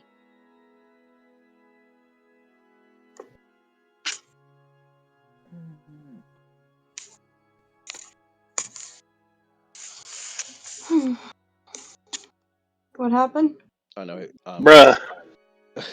as a forcer without consulting me first. Uriel kind of like looks over at you, and then he kind of like mulls it over. He says, I won't harm anyone without due cause, and I will make sure that if someone has to be dealt with, you'll be the. He kind of like pauses for a moment, second to know, and then he looks over. Who's the first? And then he looks over at, and then he kind of like looks over at basically the altar that has all the elven gods on it, and then he looks over at Pino and he says, "You said that there were accommodations here? Yes. Right this way." And you see Pino like quickly kind of like escort her away because she sees like where this is going. She's like, "No." She's like, I gotta get the fuck out of here. And she escorts Uriel to the back, and he's gone. And Pino walks over. Wait, don't leave me. And Pino walks back over, and she says, sorry about that. Please, he's a bit, I don't actually know how to describe this. So, yes, you've met Uriel. He's very cool. Your mama. Yes, Your mama. Yes, he's strong-willed, but he's strong-willed, and I really pray you do not grow to make an enemy of him. I like him. He's cool looking. I wonder what were Searson and Terrence's thought while this was going on in the background, because I feel like they were just in the back watching this. I don't know. Terrence has some like weird vibes coming from this guy. And Searson. This is, I'm writing down notes, but this is just simply a man who wishes to practice their own religion. So like, Oh no, he like. So, Anyway. sorry, go ahead. Sorry. Oh no, you Am I lagging? No, you're not. No, No, you're fine. No, Roxy, I said so. He wants to control what's going on, but whatever. True. Like, his exact words are like he wants to make sure that his gods, like as he said, his gods aren't. That's okay. God, I feel like there's a better word for that. Made to look bad. I Fuck. know what you're trying to think of. Mistreated? Yeah, basically he's saying like, basically, you know how there's some people that might misinterpret the Bible, blasphemy in a way, like misinterpret the Bible and stuff, and basically make like the Christian, Or Dishonored, maybe, yeah. like make the Christian God look bad. Basically, that's his point of view. Basically, it's like if you because for example, like because they walk around and stuff, and they could give him missions and stuff, and he's like, okay, my God say that you're doing this wrong, so you need to chill out, or. I do like. This is a nice game. What? Dishonored. Yeah, Dishonored. basically Dishonored, I think is the right way to put it. I do. Jeez, my brother was yelling. I do sort of get it though. Like, he's kind of more fire and brimstone to Dion's like forgiveness type thing. If you get my shtick. Yeah, I get what you're saying. Yeah. But yes, you've met Uriel Paleblood. I love him. He's Bible man. Bible man. Bible man. I literally wrote that in my notes. Like, he's Bible man. But yes, so you've met him. Okay. As the month wears on, you guys start hearing about two specific. You guys start hearing some. Actually, no, Tate. This is brought to your attention by the local guards. Uh-oh. People have started disappearing. Oh!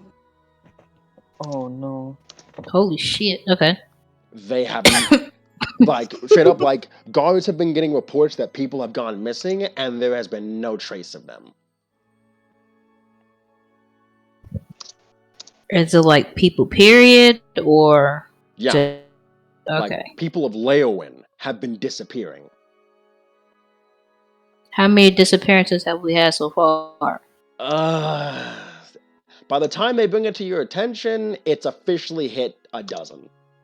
Whoa, man! A dozen. Y'all That's motherfuckers. way too late. Y'all ain't doing shit. Okay. Apparently, some of the guards like trying to solve this themselves, and they've been hitting a lot of bad luck there. So, do they tell them this, or they've been trying to figure out themselves? yeah, and you hear that Deirdre basically rips them a new one. Deirdre, my son.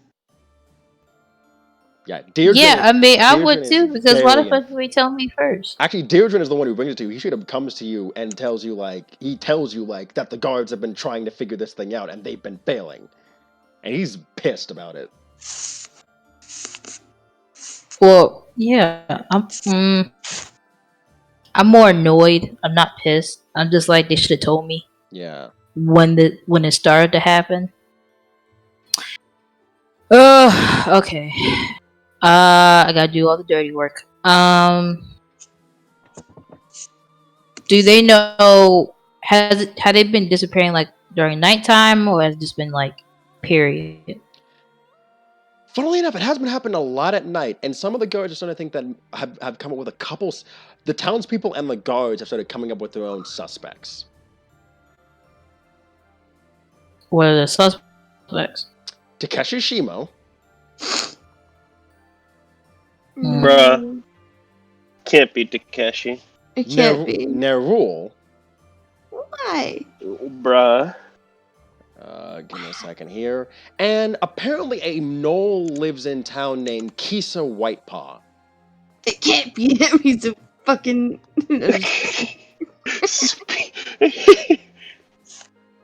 Wait, those are the suspects? Yes. So those are the three suspects. Yeah, those are the three. Is there anything special about the people who are kidnapped? Nothing at all. It's just it's been random. There's been no connection. No connection based off location, based off race, based off name, based off gender, magical ability. Hey, Perry. Perry. Perry, people have been disappearing in Leowin. That's what you're starting off with. A dozen people have disappeared in the last 3 months. Wait, A dozen people have disappeared in the last 3 months. And the guards just brought this up to Tate's attention because they told their captain, who proceeded to tell Tate. And the captain's what was pissed. Tate about to say? Yeah. And how long has this been known? On the ground level? 3 months. It's been 3 fucking months. Yes. Quick question, Tate. Yes. I imagine you want to reprimand someone. Yeah, I'm about to. It's been 3 fucking months. Funnily enough, Deirdre volunteered to take the punishment if need be, since they were under his command. I thought the disappearances only happened this month, though. Over the past 3. Oh, fuck, man. Well, that's too late! Well, Alden will be right behind you, I'll be Tate. back, guys. Alright. Yeah, Deirdre's willing to take the blame for it since they were technically under his command. No, Deirdre. But yeah, the three suspects that they came up with were Takeshi Shimo, Nerul, and Kisa Whitepaw. Kisa Whitepaw is a male gnoll who works at the local barber shop. Would Knowles' thing, general tendencies be known? Yeah, people know about the tribes of Redia and this guy, and people know that he's from Redia. So a lot of people think that it might be him and that he might be reverting back to his natural savage ways, as the rumors are saying. Well, what's his personality like? Would Not you- that I'm making that determine anything, but Would you like to reach him? I mean, would you like to meet him? I wouldn't meet him. But then I feel like I need to talk to Takeshi just to be sure that it's not him. And if it is, oh boy. Oh, no. All right. Do you want? All right. Well, let's do Takeshi first. So Okay. you visit him, Tate, and he kind of looks. He's kind of like just resting against a tree, and he looks like he's just finished with training. He kind of looks up at you and whoever comes with you, and he's like, "Oh, hey, Tate." Hey, you busy? Not particularly. Just finished training. We gotta talk. What's up? Are you aware of the disappearances that's been happening lately in Leowen? So that's what that Lubu kid keeps talking about. Who? This Lubu? Lubu, this half-elf chick that's been hanging around town. She's a local gossip, apparently. She kept bringing it up over it. She kept bugging me about it. Probably since the public thinks that I had something to do with it. But you don't, right? Tate, we both know that if I had something to do with it, you'd be finding bodies, and they'd be in parts. Yeah, that's what I thought. But you were smart to come to me first anyway. He says he kind of stands up. Have you seen anything out of the ordinary? Especially during the nighttime? It's been getting... it's fall, but it's weird. The night's been seeming very cold lately. Too cold for winter. Or too cold for fall. Too cold for winter? For fall, I'm sorry, since fall's about to start.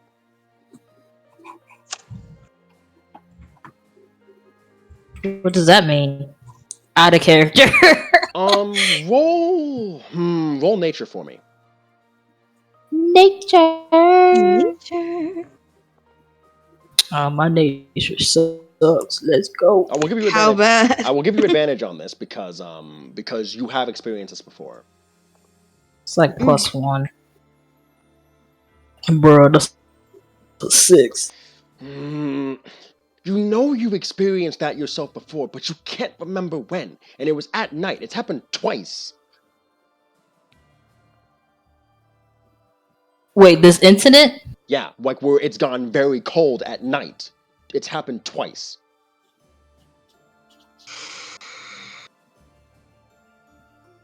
Since I've been here, or period? Since you've been in Leowen. Not like people disappearing, but just it getting very cold at night for no reason. Okay, well, it's not Takeshi. Yeah. What about that time the lake froze over? That happened. Yeah, I'm talking about. That happened twice. Is Real that near? moment. Would it be near Rule? It happened since you figured this out. Since you figured this out by yourself. Since you figured this out like kind of like mentally, basically, all of you anyway. Two times that happened were the Dark Brother and the Rule. It's But near Rule. But it only happened Hold on when. one sec. But it only Oh, happened shit, when his wait. future self showed up. Haven't we like? Really? Mm-hmm. They said brebbed good. So it could be the Dark Brother, but or something related. they're to blaming it on their Rule. It's either the dark. It's okay. I will say it like this: it is something related to the shadow corridors. Someone's using them. Something tells me it has something to do with his future self. That's kind of messed. Yeah. You're gonna be framing him like that. Okay, well, let's talk to Nerul then. But I do want to meet the Knoll. All right. Do you want to visit the knoll first? Yeah, let's meet the Knoll first. Can I assume that I everyone? mean, Can I assume that everyone goes to visit him, or? Yes, I want to sure, meet let's go. I Sure. like Noel Booty. Oh my god. No whole- booty. So all of whole you, Okay, food Pin. all of you walk pulls up. in, and you see the first thing you notice is this dwarf cutting this elf's hair, and she says, "Oh, give me a moment, I'll be right with you." And then she kind of like finishes up. You see that she's a mountain dwarf from what it looks like. She's a brown skinned ginger dwarf with brown eyes, and she finishes up says, "And done. Payment, please." They hand her a couple gold pieces, and she says, "All right, have a nice day." And the elf leaves. And then she looks over at you and she says, "Ah, the Lions of Leowen. I'm Zoe Bladeborn. Anyone need a haircut?" I need you to type that in the chat, I please, and did. thank you. I've been pasting these names every time they pop up. Sorry, that's cute. Is your boss around? I'm the boss, but do you mean one of my employees? Oh, Can I see your okay. manager? What is your manager? Oh my goodness. Karens don't Is exist there, in is there silly. anything? Is there anyone you're looking for in particular? Yes. I think it's 1d6 plus your wisdom modifier, temporary health. Give me a second. Because I'm on it right now.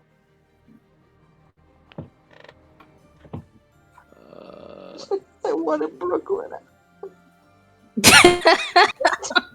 Give me a second. God, there's so much stuff here. Jesus.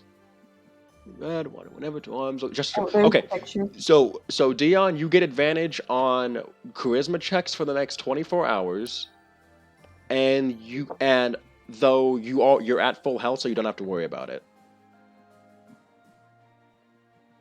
Oh my goodness. Yeah. What was I gonna say? Oh yeah, we need to speak to a Knoll. One of your employees that's a Knoll.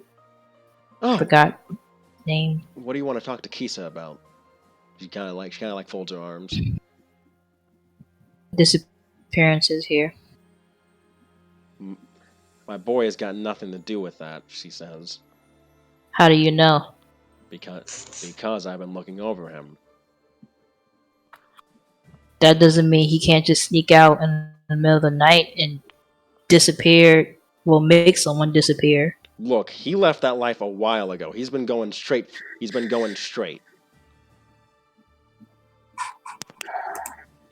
Can I roll insight? Go ahead. You tell the truth. This my insight's okay.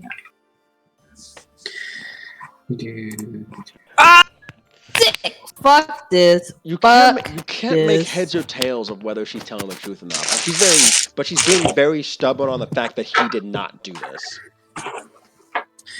That's the second 6 you've got. Really? Can we Can talk to him? quick question? Hmm? Can Aldwin, just listening in, try to make heads or tails of her intent? Well, insight. Yeah, do it. You guys are all there, so Do it all. Oh yeah, I'm there too. So I'm there. All right. 21. All right, 21. I'll wait for the others to roll insight if they want. He's gotta fight in a barbershop. Play barbershop quartet songs. Really? 2 8s? Really, Avari? Whatever. That's 2 8s.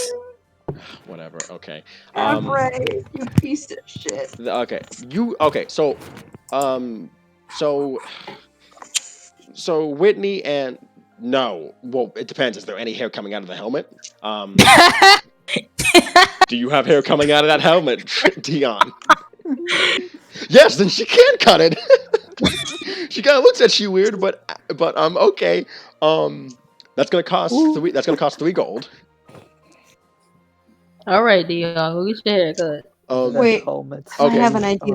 But Hold up. okay, but so Whitney and Terrence, you think she might be telling the truth, but Aldwin, when you figure out like, yeah, she is telling the truth, like she's being protective of him, and you feel like there's some history between her and Kisa based off how protective she's being about him. Aldwin will he'll kind of grunt right after Tate is done with her questioning. What's the dwarf's name again? You wrote it down. Zori. Mm-hmm.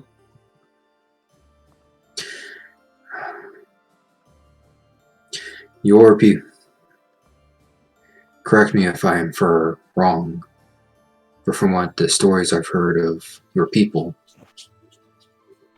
you're stubborn, but very loyal to those to your clan, and to those members who you help. Correct? Yeah.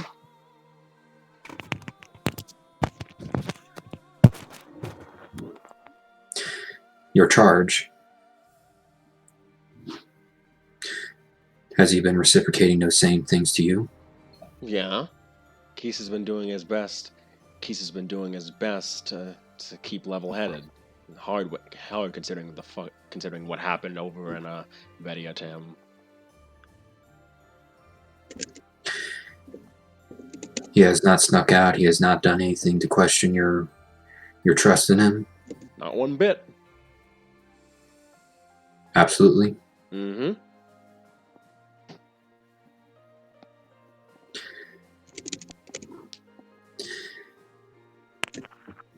Alrighty. As you do finish your catching, though, you hear the back door kind of open, and you do see a gnoll walk in with some boxes. Oh, A brown and black spotted gnoll with white paws. Oh, that's cute. Guys, sorry, but I think I'm gonna go now. My head's starting to hurt a little bit. Yeah. Go get some rest. Okay, Feel Norm. better, Norm. Thank you. Mm-hmm. Okay. This was a nice session. Yeah. Yeah, You guys I'm glad have you enjoyed fun. it. Okay. Bye. I have. We knew. Night, Norm. I have a bit of an idea in case I still want to talk to him. oh, excuse me.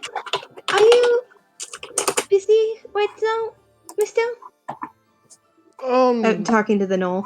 He kind of looks over at Kisa, and she kind of like gives him a slight nod. No, I'm not busy right now. Can I help you? Yes. I had been wanting to, get a little bit of my fur trimmed, a little on my tail, and, I only trust other, lupin or wolf or fox type folk to help me with it. You understand, yes? Yeah, I think I get it. I can do that. I'm good with trimming up fur and stuff. Please just sit down. Thank you. And I kind of like have my hand behind my back with in case Tate wants to like pass me something. Do I want to pass you something? In case you wrote any questions down. Oh my God, Whitney, you're cheating. I am cheating. Cheating. It's not cheating. It's gossip. It's totally different from an interrogation. Mm-hmm. So she's questioning the gnoll, right? Yeah. Yeah, I'm gonna question the gnoll while I'm getting my fur cut. Okay.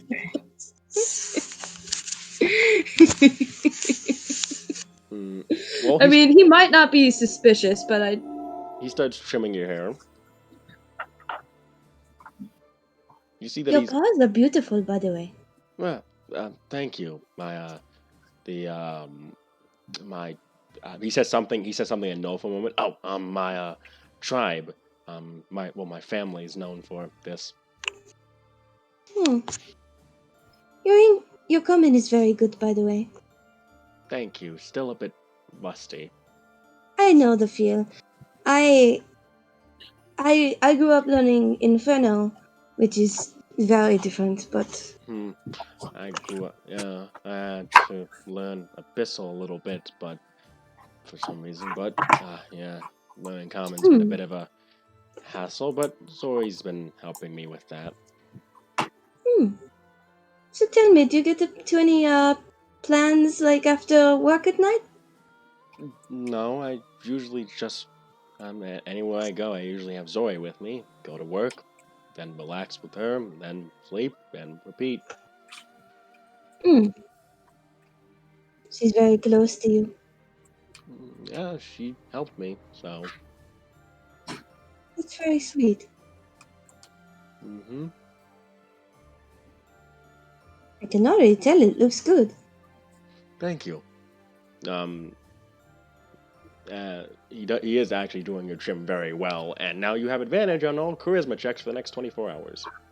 Whoa! Yeah! That's what the barber does. If you get a trim or a shave, you get advantage on all charisma checks for 24 hours. Oh! Sick! 2 birds with 1 stone, baby! I don't know what else to ask him. All I have. Oh, shoot. Cards gone. Oh. I like So- Noel Booty Bard. Oh my god. Any other You questions? remember that one time. Anyway, Any okay. other questions for Kisa? Yeah. I hope this is not too personal a question, but before you changed your ways, did you often make people I do not know disappear? Not It's okay, you don't have to say. That was a long time ago. I gave that up because it was bad, and I know it's bad. You see his hands get a bit shaky for a moment before he kind of like tightens his fists, and then he kind of like keeps cutting. I'm gonna roll insight on that. Say again what he did, though. He kind of like his hand started shaking for a moment, but he kind of like tightens his fist, and you notice that he kind of like counted to himself and Noel before he kept going. He's so cute. I love him. Okay, so insight. All right. Okay. 24. With a 24, he clearly has some trauma over what he did in the past. Oh. But I forgot. She doesn't even need to be writing me these questions. We have telepathy powers. Jesus. Well, pretend that I was sending that in your brain. Yeah, Kisa. she's sending that in my brain. Yes. Yes. Just one question, real quick. Are you in any way connected to the Shadow Plane? No. But even back home, we never liked that place. It was weird. Some of us kept hearing voices. I'm gonna insight that real quick. All right. Might as well. 2. 18. 18. 23. 18 with the 18 23. You can tell that it seems like it happened recently to him, but considering how intimately he's speaking about it, but like he's not connected to it at all. He is not lying when he says like we stay away from it. It's not Kisa. It's not Kisa. Yeah.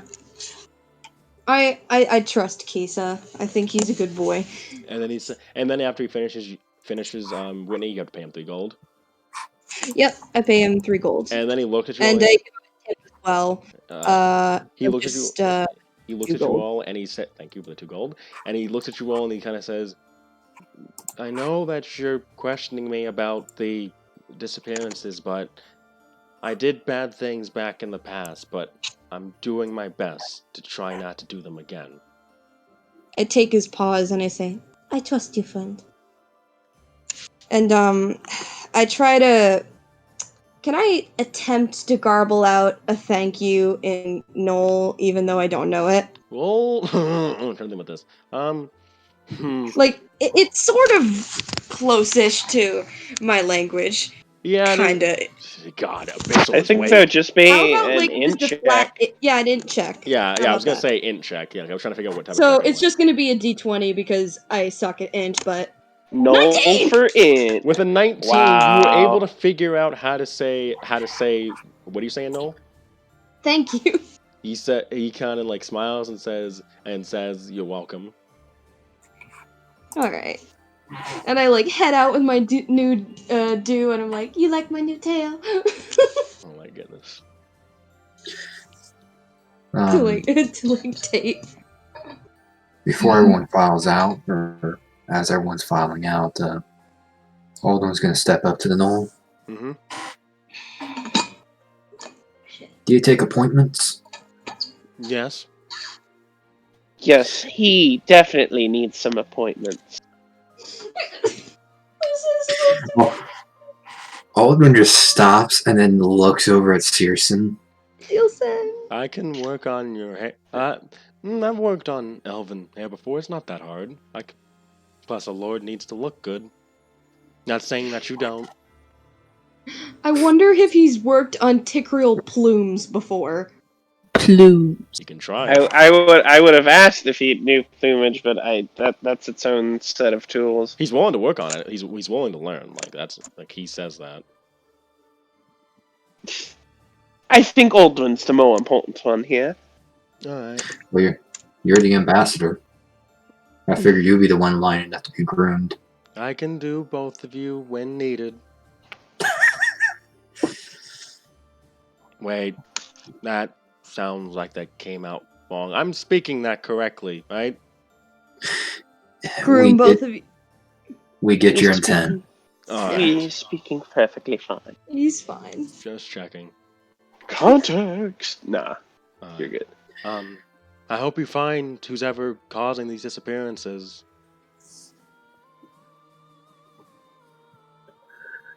We will. Yeah. We have a Migration. fair idea as to who it is now. Thank you. No problem. You know, this would have really driven home if he was a foreigner if he did the Brooklyn thing, like sounding like an Italian guy. I'm not doing the Brooklyn accent for Aurelia. I'm disappointed, parent. Disappointed, sad. Oh my goodness. It's fine. You get it's the good. disappointment. I love him though. emoji. He's so soft. I love him. He's a soft boy. I want to hug him.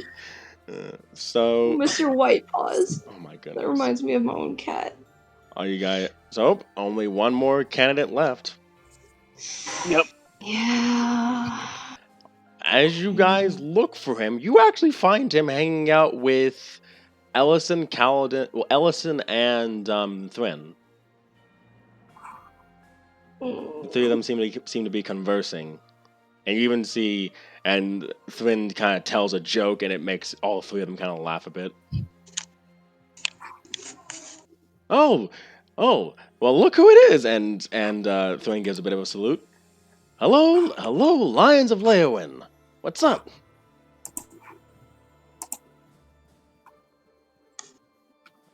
Just asking around. What you asking about? He says. He gives a bit of a smirk and leans forward on his wooden staff. I don't know if I trust you. This is Thrin asking, by the way. Nerul's like next to him. Oh yeah, that makes more sense. Nerul's not this chipper. I'm just like... Are you aware of the disappearances that's been happening? Oh shit. And you I'm see, lagging a lot. No, you sped up.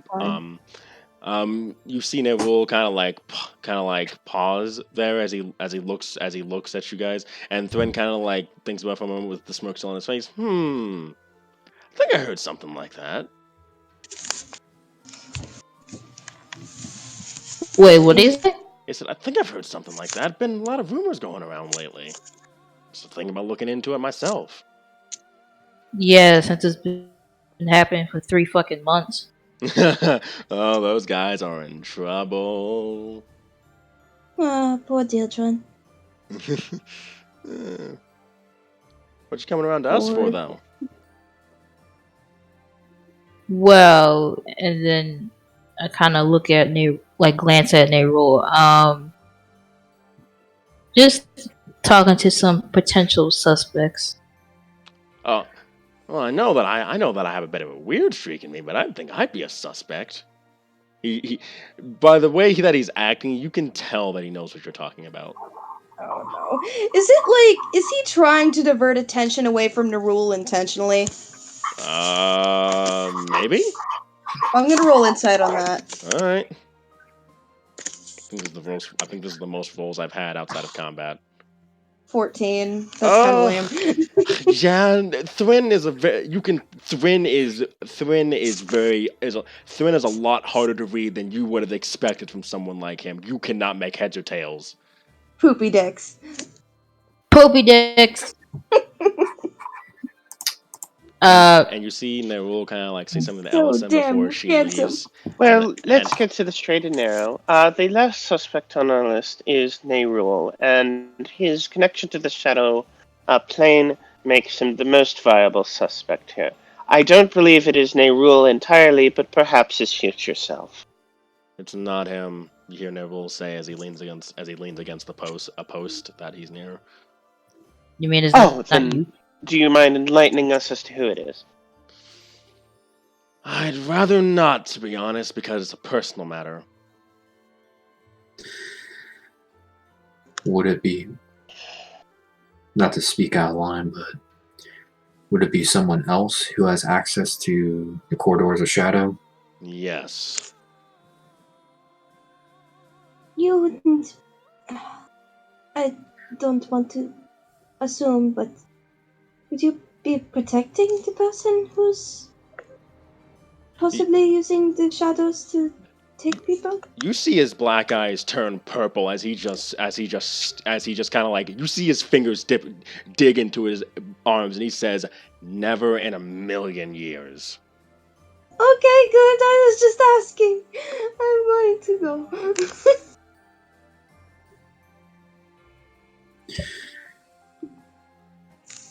Then why are you protecting their name from us? Because they don't have a name. It's only a title. Okay, then what do mortals call him? That's where I got Fist Tempest King. No, Also, what was that brief interlude? They call him. My people, call him the Guardian.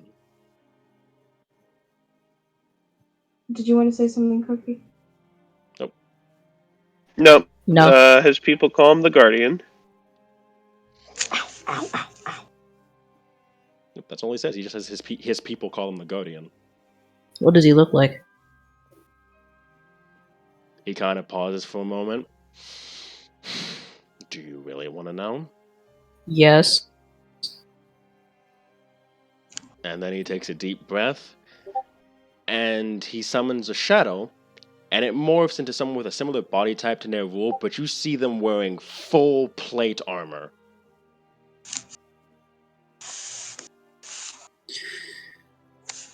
Give me a second. You said... You said their title is the Guardian? Mm-hmm. Are they a particular guardian of the short corridors of shadow? Yes, but... Well, technically, but they protect something far more important. Ow! Sorry, something stabbed my guts. You're good.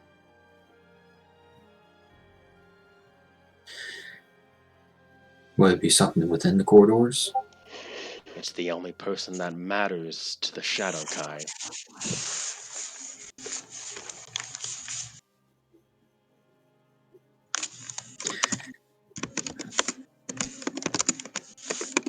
Enlighten us, please, on who this might be. He's called the Guardian of the Shadows. He guards the Shadowbringer deep within the Shadow Plane. But he does make forays out to do.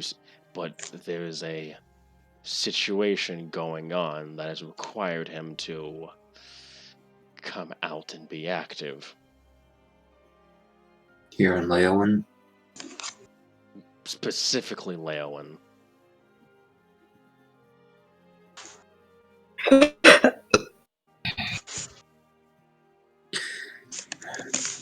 Anything you know of of what's going on? You see him take a deep breath before he clenches his fist, and you see him smash his fist into the helmet of the shadow, and you see it crack before a piece of it falls off, and you see a man who looks very, very identical to Nerul. From the Like how, like straight up, they look like they could be identical twins. Yes. Mm.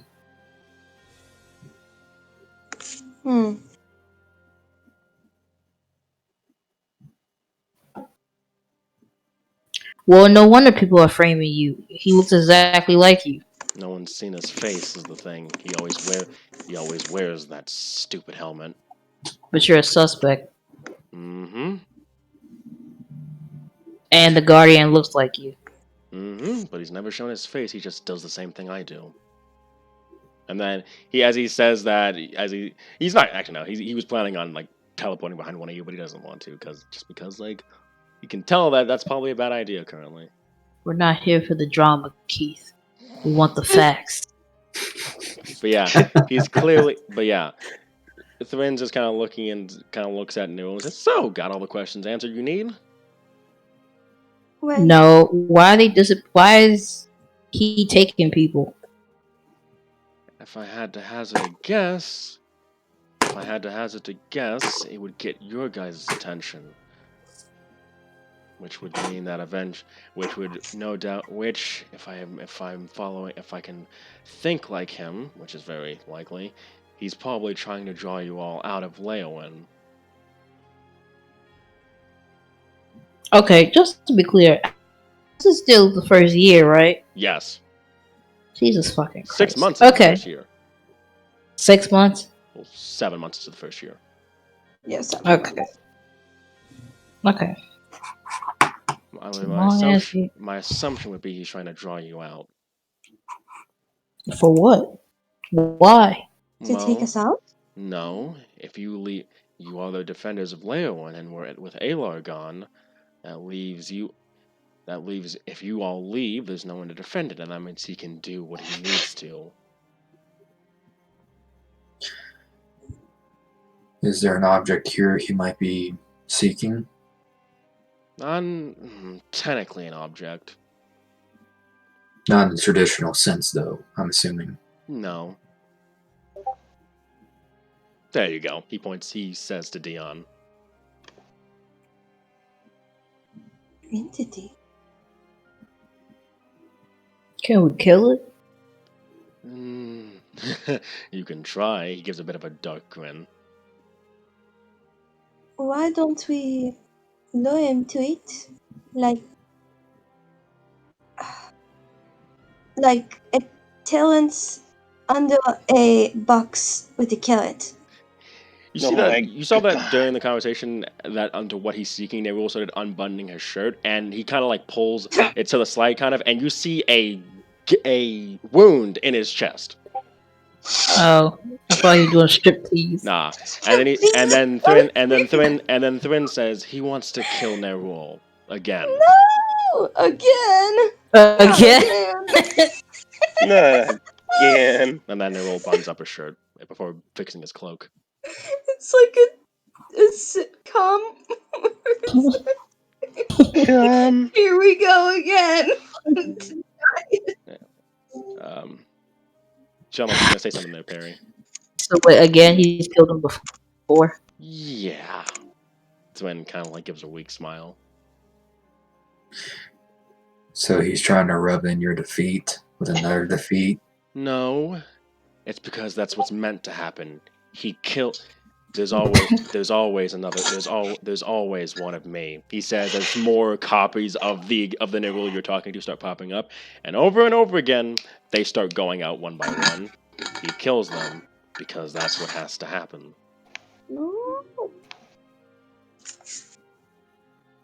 Why does he have to kill you? They're trying to make the perfect... And then he pauses for a moment before he says, Harbinger.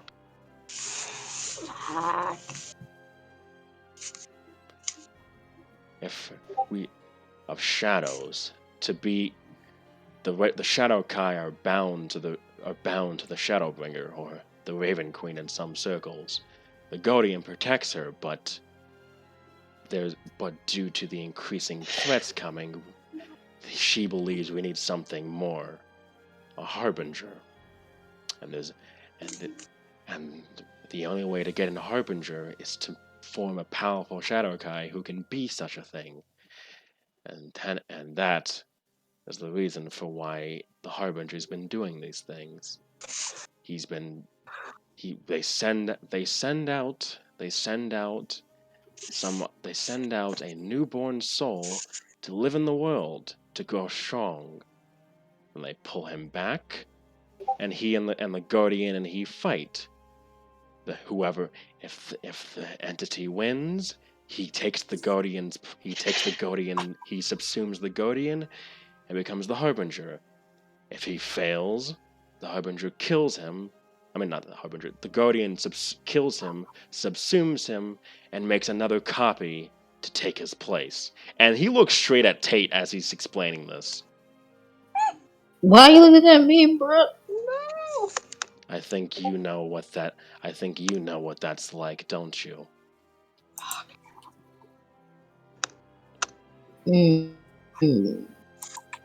I don't say anything. But then he looks over at Dion and says, "Yes, absorbing. He takes us memories." I'm confused. I'm confused. Yeah. So,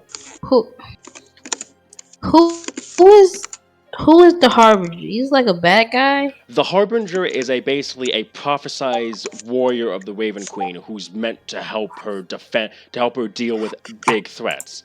And basically, the Guardian is whoever. If basically, imagine like there's always a Nerul.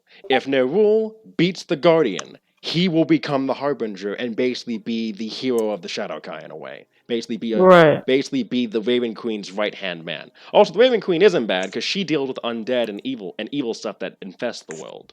So she is or she isn't? She isn't. She's not good or evil. She's neutral. She does what needs to be done to keep Acria safe. If that means having to send out another version of if that means the Guardian has to send out another version of Nerul over and over again just to die, well. Well, then why does a Guardian exist? The Guardian was the most powerful servant of the Raven Queen, but he's too weak now for what. So what? He previous Harbinger? No, there's never been a Harbinger yet. They're trying to make one. But what is the threat that they have to make a Harbinger? Do you ask Nerul this? Yeah, I want to ask, but I'm trying to understand this whole story because well, basically, he's going to tell you. I don't understand why the Guardian exists in the first place. The Guardian's meant to guard the Raven Queen and also to be her most powerful servant. Basically, so why is he killing Nerul? Because they're trying. Because if basically Nerul and the Guardian are meant to fight each other. Because if Nerul wins and absorbs the Guardian, that means that he is the Harbinger. He's the prophesized hero of the Shadowkai. And he's going to help deal with the big threat that's coming, which Nerul will explain as he told Searson, Dion, and Kaladin this. At some point, a massive host of demons is going to invade Acria and almost destroy the world. The Harbinger is one of the few people who's going to help stop that from happening. So wait, so the Guardian has killed Nerul before, so why isn't he the Harbinger? Because Nerul has to win for the Harbinger to be formed. Someone stronger than the Harbinger needs to exist to beat him. More pertinently, why is the Harbinger kidnapping people specifically? That's the Guardian. The Guardian's kidnapping people. The Guardian. Basically, he can't go in to get Nerul because you guys and Alar are there. Alar's at war. You guys are still in town. So Nerul's theorizing that he's trying to draw you all out of Leowyn so he can go after Nerul. Hence why he's kidnapping people. Yes. Okay. But what is he... So the only reason why he's just kidnapping people is to make us go away. Yes, he wants to kill Nerul, and you guys are in his way because he knows that you guys will try to stop him. But can we kill him though? Is the question. Or will that fuck other shit up? Can you kill the guard? You can. You can try and help Nerval beat him. Alright, let's kill Guardian and shit. That's all I need to know. You know that Nerval looks a bit about that, but you can try and convince him if you want. What you mean we look at what you mean? Do you wanna die a whole bunch of times? Shit, I'm helping your ass out. It might like incite the anger of the Raven Queen or whatever. No, it won't. As long as Nerval's the one to strike the final blow, I don't think Nerval thinks that if he strikes the final blow, the Raven Queen doesn't care. But he doesn't want to face the Guardian because he doesn't want to die again. He ain't gonna die. He got us, bro. Next question. We love you, Nerul. No, because okay, he's going to explain because he's gonna say this. Okay, the current incarnation of me, this me, has faced the Guardian once before. I died. But he dumped my body in the middle of nowhere, and I came back.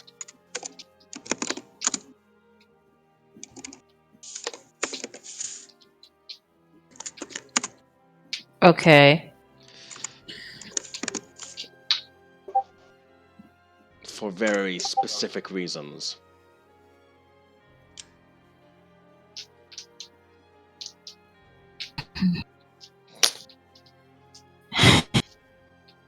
Then kind of like looks over at Nerul. Yeah, the reasons being pretty straight. Wait, does he die essentially? Well, no, Nerul did die, but he was brought back to life, basically. By someone. Okay. So basically, we need to stop the Guardian from kidnapping these people. Mm-hmm.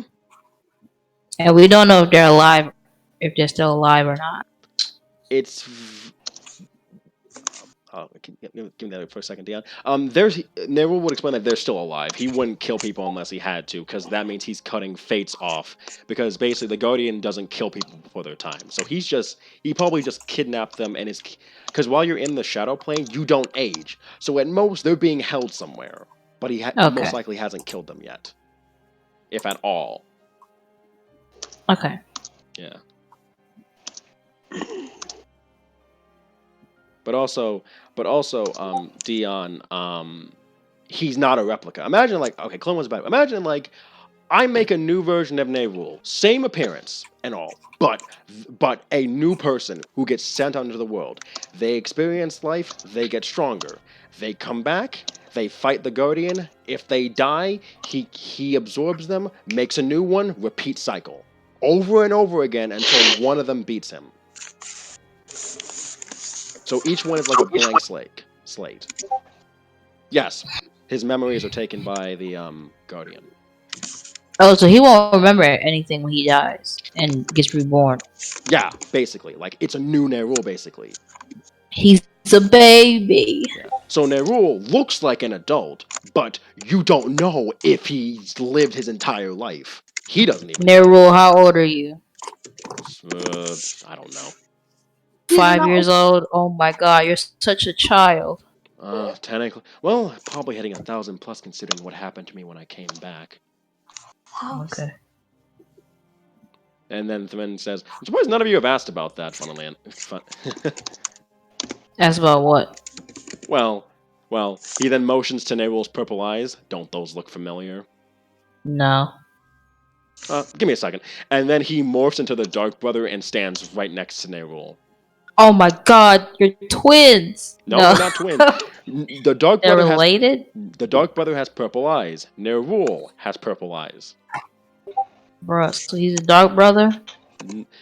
Nerul explains God, I'm so confused. The Dark Brother was the one that brought him back, basically. He put a part of him inside. Why did you make it seem like he was the Dark Brother? Technically he is. He does have a piece of him inside of him. But you said no, he wasn't. He's not the Dark Brother. He's just part of him. Oh my god. Okay, this is confusing. Okay, alright, fine. So we know who's kidnapping the people. We need to figure something about it.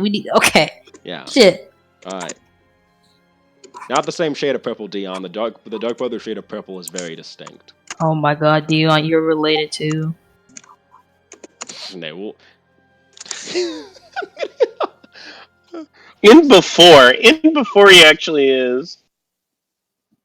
Nerul kind of just Nerul kind of just looks at Dion for a moment and just says, "Uh-huh." Training montage. Let's go. I think I'll pass. Do you want to keep dying or what? Well, as long as I'm here, I won't. So what the fuck are we supposed to do? People are missing. Square the fuck up and let's kill the damn guardian. And he says, when he says behalf of your future version, he says, "Fuck them," and that's the first time you've ever heard Nerul curse. You don't care about your future self? Hell no. Then why are you here? I don't care about them. I'm here because I'm destined to be that person. I'd rather not. I'd rather not stop being me. But you're gonna die if you don't do anything. You see the conundrum here, right? If I stay here, there's a very high chance I won't die, and I can keep staving off that future that I don't want to be. But if you stay here, more people will go missing. If need be, I can go and try and get them, if that would help. Why don't we ask him nicely to stop? I'm just joking. Please, sir, stop kidnapping people. Like he wants, like Kidnapping people. Also, the reason why he hates his future self, because I think I hinted at this before. He explained this like way back, like in the first few sessions. He was told by his future self that he would become him, and that he would basically stop being his current self. And Nerul hates that idea. He wants to keep being himself. Well, he will be. Shit. I mean, what? After we just kill the guardian, he can stay here if he wants to. Yeah, but he don't have to change. No, but he has to absorb the Guardian based by what all the Shadow Kai keep telling him. Oh, right, yeah, because then he'll be the Harbinger, right? Yeah, which means that it's very likely he might lose himself. Well, can't he? Well, he can be the Harbinger and still be himself. With the power of friendship. He's absorbing all those memories and all those. The power of friendship. Chief! Power or love. He got Ellison. Oh Shit. my god. He got Ellison too. What else did he want? He just being dramatic now. Give him a hug. Oh my god. He doesn't want a hug. And he kind of just face palms for a moment. Oh my god, you are actually not gonna let this go, are you? No, I'm not, because it's my job that people are missing and we need to figure it out before more go missing. Maryland is our land and we must defend it. Can the two sensible people please say something? He says, looking to Circe. Go ahead, but I'm not. I'm being sensible, and I am not the smartest one here. I did not go to college. Wait, you're smart. Dude. No, I think you're sweet. Mind if I kick something out? Yes. Alright, Nerul, do you know relatively where the people are being kept? He's keeping it hidden from me, but if I explore for a while, I might be able to find it myself. I know he has operatives that I know he's probably working through Shadow Kai operatives.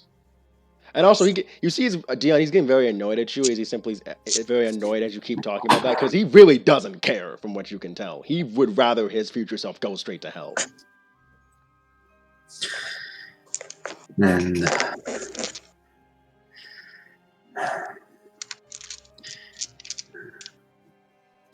yeah, okay, out of character / in character. The locations of each person's disappearances. Are you asking like where or? Yeah, whereabouts did they occur? Were they randomly in town, outside of town? Randomly in town, at night. Okay.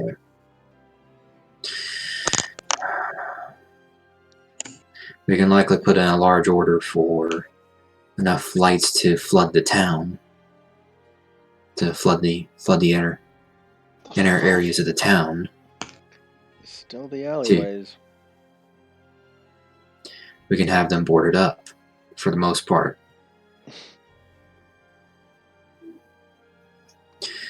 In the meantime,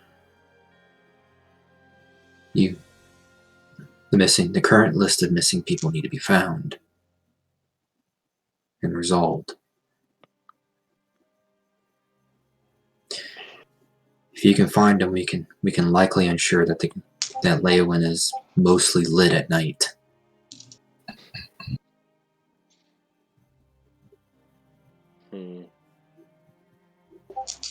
I know it's a band-aid to some. He looks around. But Nerul, you seem pretty resistant on accepting any form of help right now. Yeah, that sounds about right. You hear Thwen like mutter. So, on our end, we can flood the town with light. On your end, it's either risk your hide, risk death, and find the missing people, or we all figure out a way to bait out this doppelganger that wants to kill you and gank him somewhere. All right. And then he kind of like nods slowly, and then he's gonna look over to seriously. He's been pretty quiet, and he's gonna ask, "I know you hate anything out of control magic wise, so I'm sure you're fuming underneath." I would like, ideally, for the disappearances to end as quickly as possible, and whether or not that requires your compliance is unnecessary. What do you think will be done to stop the disappearances? Well, if Alar were here, I know for a fact that he'd want to try. He kind of like rolls his eyes and he simply says, if Alar was here, I know he'd try and do something, try and kill it, try and go after the thing himself, much like the moronic idiot he is." Well, Alar's not here. What would Nerul do? And then Thwen kind of says as a joke, "Which one?" Before Nerul kind of just hits him in the side. Well, You two are the new acting leaders of our military. Why don't you strategize something? I can work with that. Thwen kind of shrugs. Might have an idea or two. Mind if I take this one and go think of some ideas? He says. He kind of like grabs Nerul by the arm.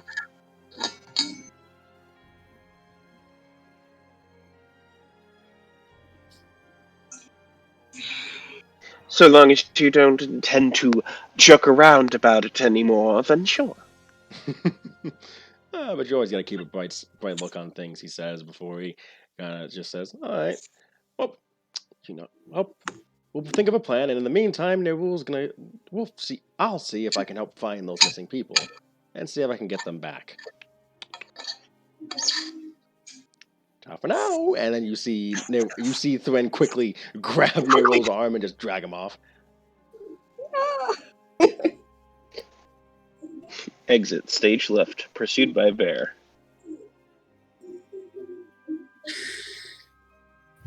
And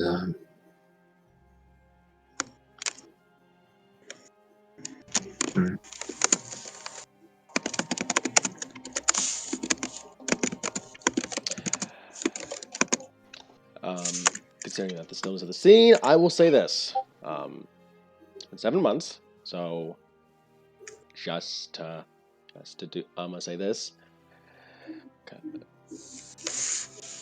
Another 3 months pass, and in those 3 months, all the people who disappeared slowly return. Yeah. But you see Nerul and Thwen less and less as that goes on. No. We see who? Nerul and Thwen show up in town less and less as those people start popping up. No. I love them. Well, at least we do see them, so I'd still like to get a hold of their plans. they may not want to involve anyone else currently. Yeah, this is. Regardless, it's still imperative to know what exactly they're doing.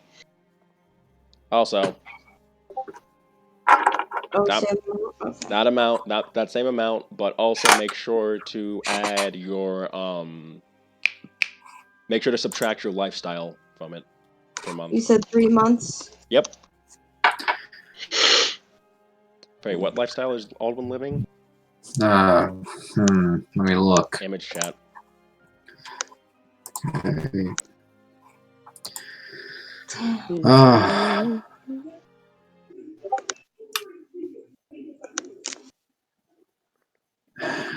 He's probably gonna get punted by Core on this, but he'll at least go for a comfortable lifestyle. Alright, times that by 30, then times that by 3. Okay. Math. Got to handle this at the end of the session. Handle this influx of gold. Alright.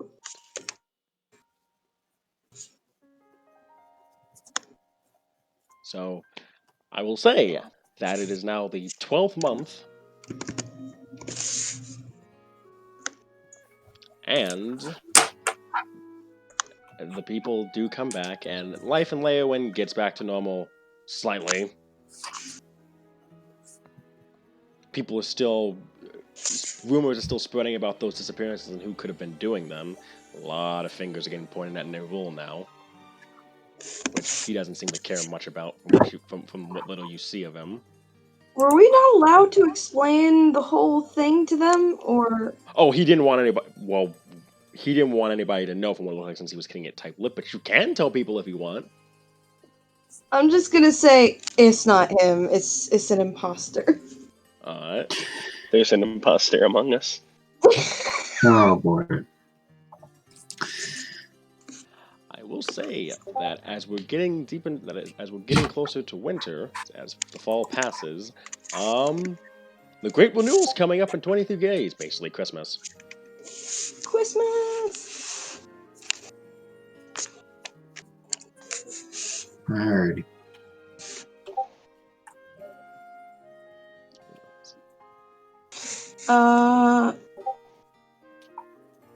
Alright. Cookie, when did you want to do that thing that we didn't get to do last time? How long has it been? It's been... Okay, it has now been 10 months into the time skip. Alright, so I'll send you a list of things I need done. You two keep talking. So it's been 10 months. Okay.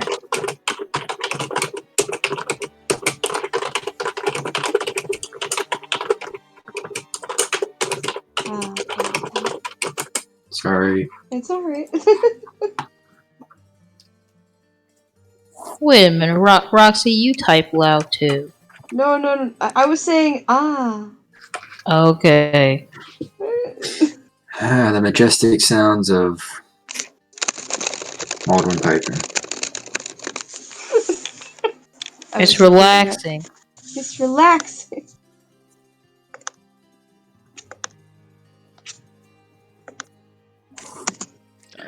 I also like to say that a double full moon is coming up in 13. It's coming up in 11 days. Did you say 11 days? God damn it. Wait, what in 11 days? 11 days? Double full moon. A double full moon? All the way across the sky? Yeah.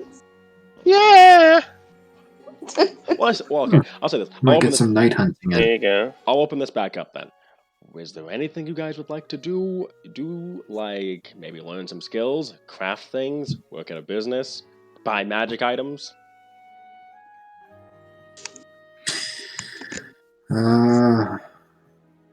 Aldwin's kind of content with his magic. All right. Dion, you were done with that.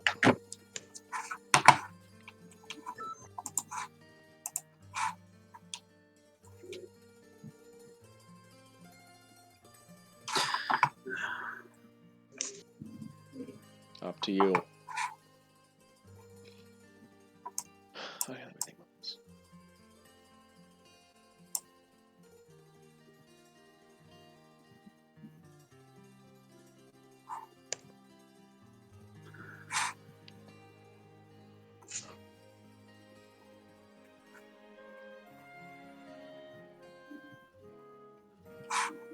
All right.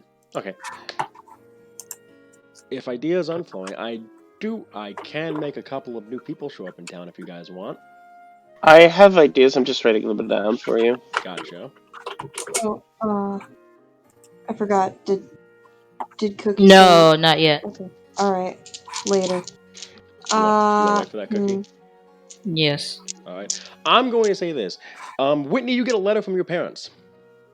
Really? Mm-hmm. Okay. Okay. I open it.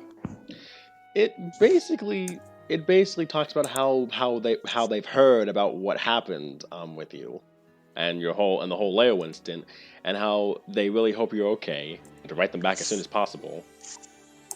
Aww.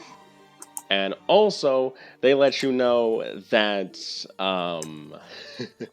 that there's going to be some inspections coming up for food businesses Here?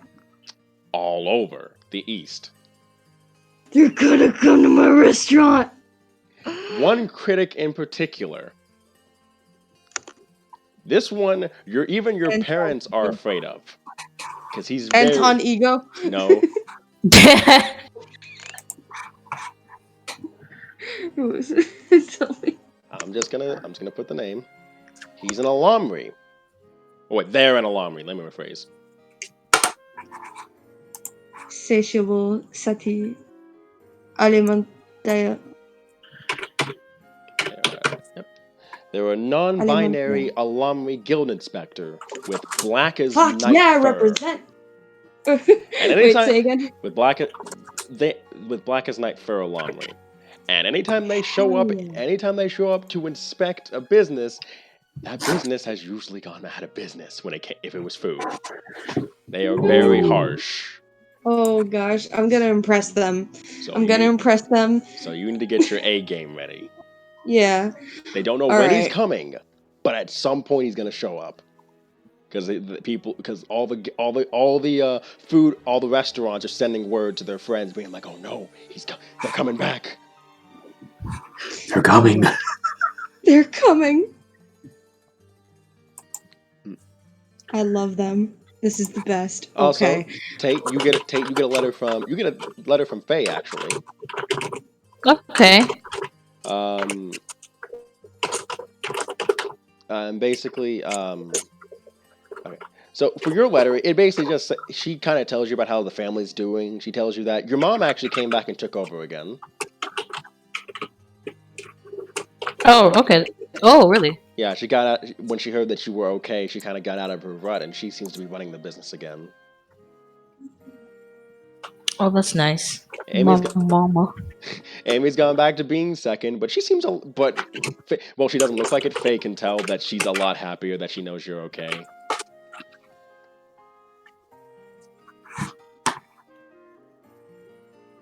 Oh, that's nice. Yeah. Sorry, you froze for a bit. Okay. You're good.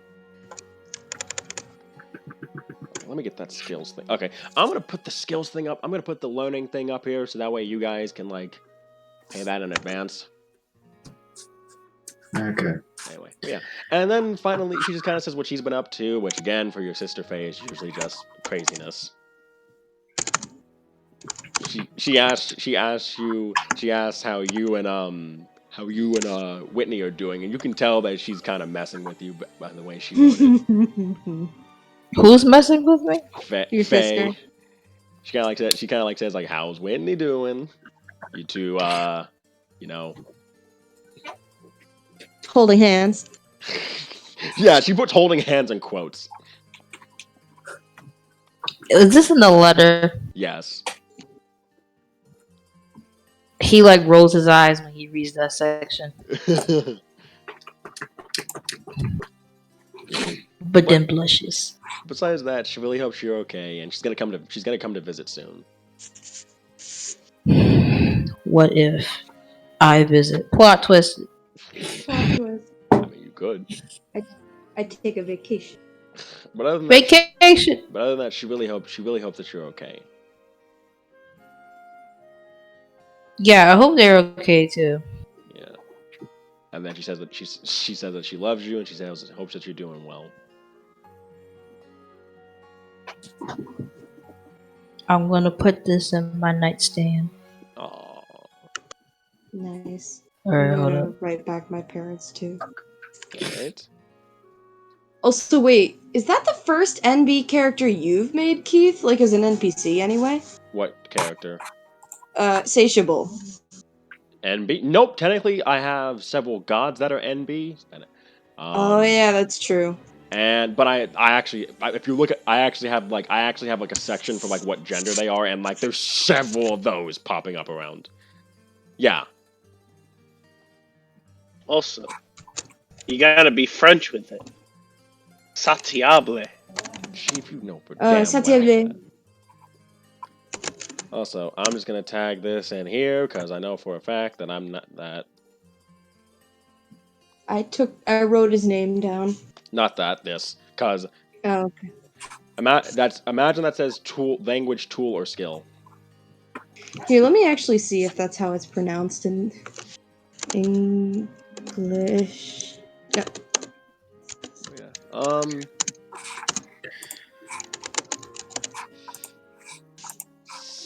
Cat, quit yelling outside my door, bitch. Searson. Searson? You get a letter from Alar. I get a letter from Alar. Oh. Yes. And basically, he kind of tells you about how things have been going. It was kind of brutal, to be honest. He does mention how he saw Zhou Yun on the front, and tell Alwyn that Zhou Yun is very much the type of knight that Alwyn should try to recruit. He says that it's been he kind of talks. He kind of like vents his heart about how he feels about the capital and how it's been so long since he's been there, and how they burned down literally everything he built over there. So now all the infrastructure there is what his daughters built over the years. I will relay this information, at least to Alduin. Yeah. And then he also... Sit down in a room with him while I open up the letter. He also lets you know that he... Oh, yeah, Barry? No, sorry, which, if when you do this, you'll probably be seeing him, his nose deep in a book, trying to learn a couple languages. Trying to get this... I've got piles of books and paperwork of my own. Also, he says that he actually confides this in you, and he tells you that he visited his former wife's grave, and that it was a bit of an ordeal to actually visit. I will not mention that part to Alduin.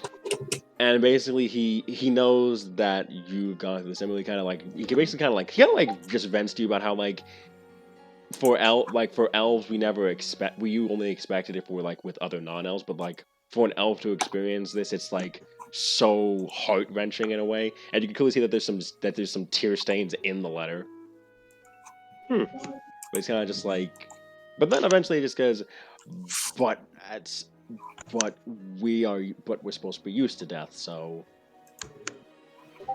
I guess in a way, yes, they are. I guess in a way, he kind of like, through his letter to you, he kind of vents out everything that he's feeling and tries to get it off his shoulder in a way.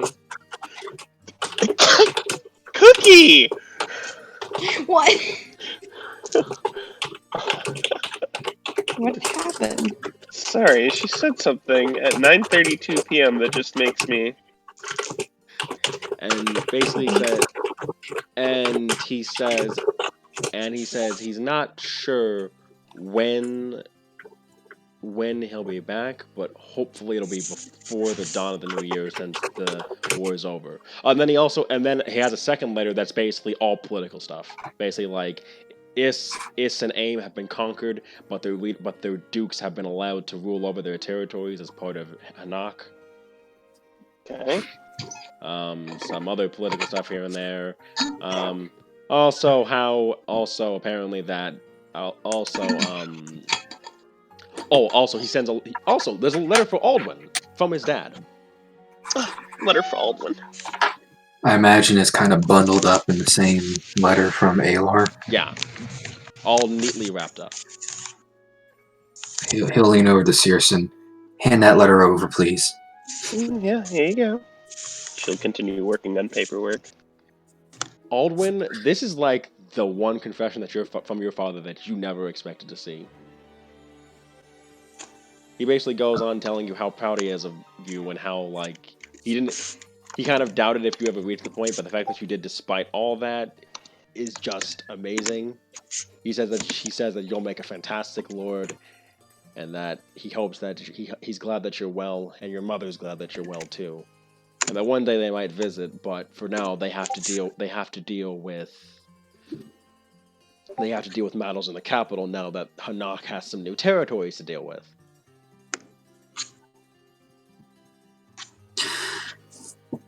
And basically, he basically says that. Then at the end of the letter, you hear him you see that he wrote, "You are my pride and joy, and I am proud to be your father."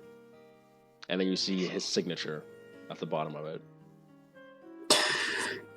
Okay, just to roleplay this reaction a little bit. Mm-hmm.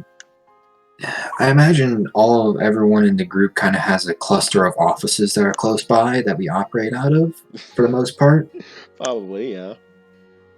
Well, everyone will hear Aldwin's head just hit into the oak desk. Into the desk that he's sitting at. I expected to hear crying. Followed shortly, and like 17 seconds later, you'll hear some light crying coming out of Aldwin's office. Okay, I'll then pause, the writing I've been doing, put a bookmark on that, close that. Are you alright there? I don't think crying is a normal emotion people have. Aldwin picks his head up and yes, this is perfectly fine. This is a perfectly fine, healthy response to getting a letter from your dad. Getting the one compliment I haven't had in my entire 150 years of existence.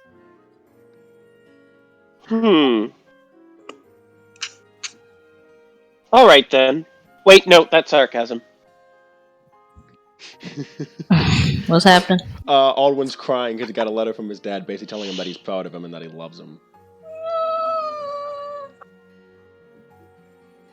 That's so nice. Yeah. So nice. Yep, that would be so nice. Seriously got a letter from Aloy basically saying that how... Actually, also, seriously, in your letter, Aloy mentioned that he misses you. All of you, but he also does specifically single you out. Yeah. Everyone's getting heartful letters. And Dion.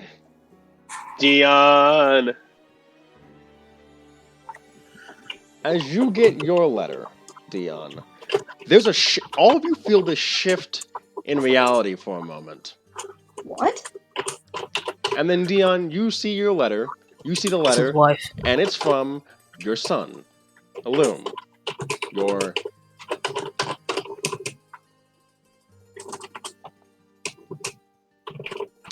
And it basically mentions how your teenage son has found a teacher that can help him learn more wizardry, and he'd like for you to be there with him when he learns.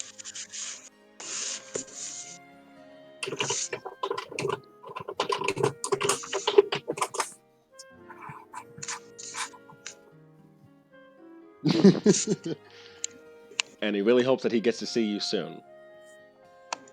And he says that he really misses you. Followed by "I love you, Dad," with his signature.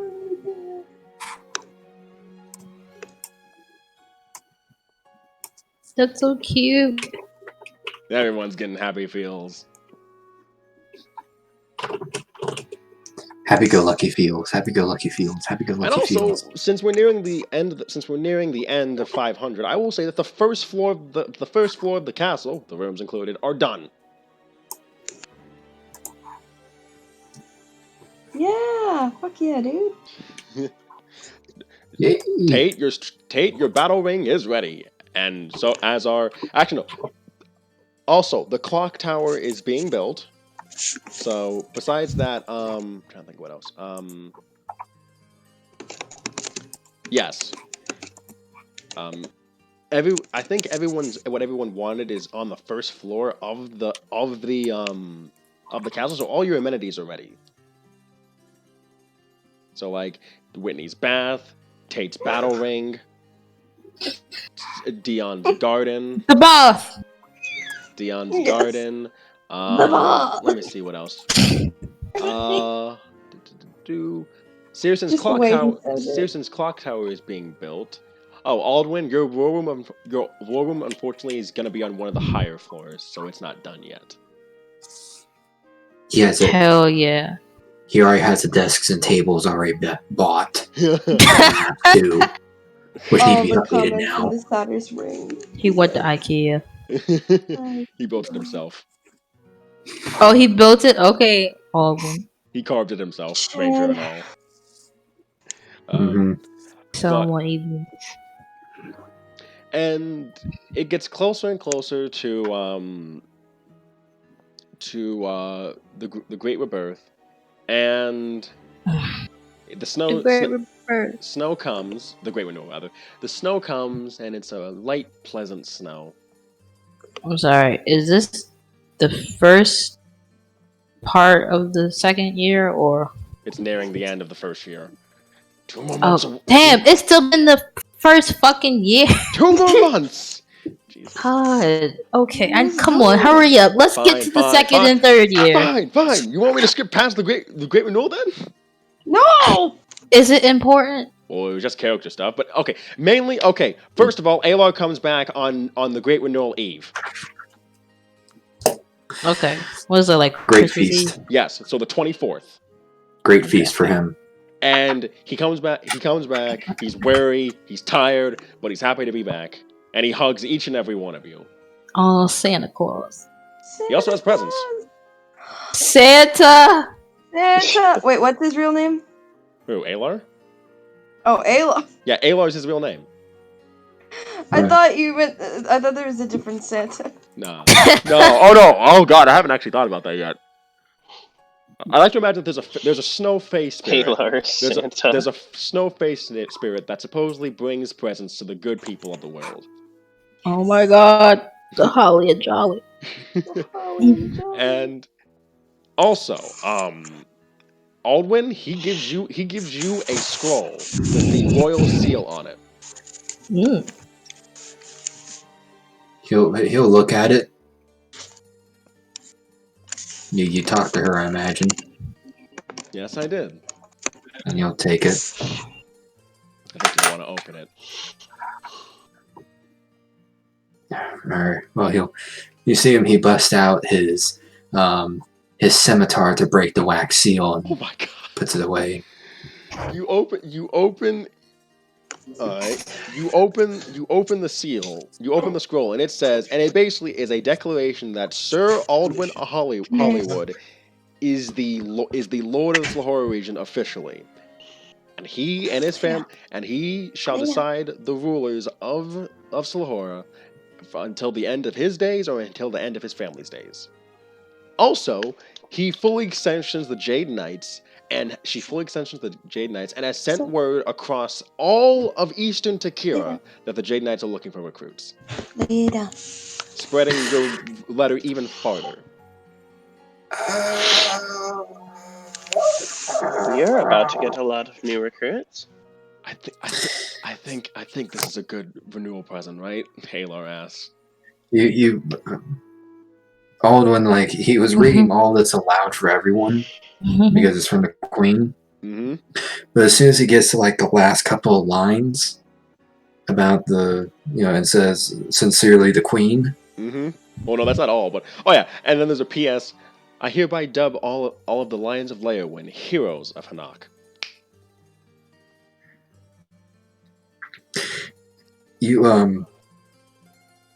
His fey viney greens that grow off of him, above his head, they grow into a buffer symbol that's kind of halfway jerky spinning. I think that my daughter might have broken him.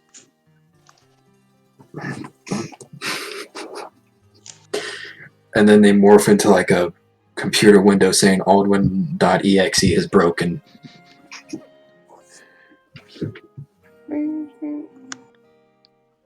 Congratulations, Lord Hollywood. He's just gonna stand there. Okay, can someone take him inside before he freezes to death? Alar asked the party.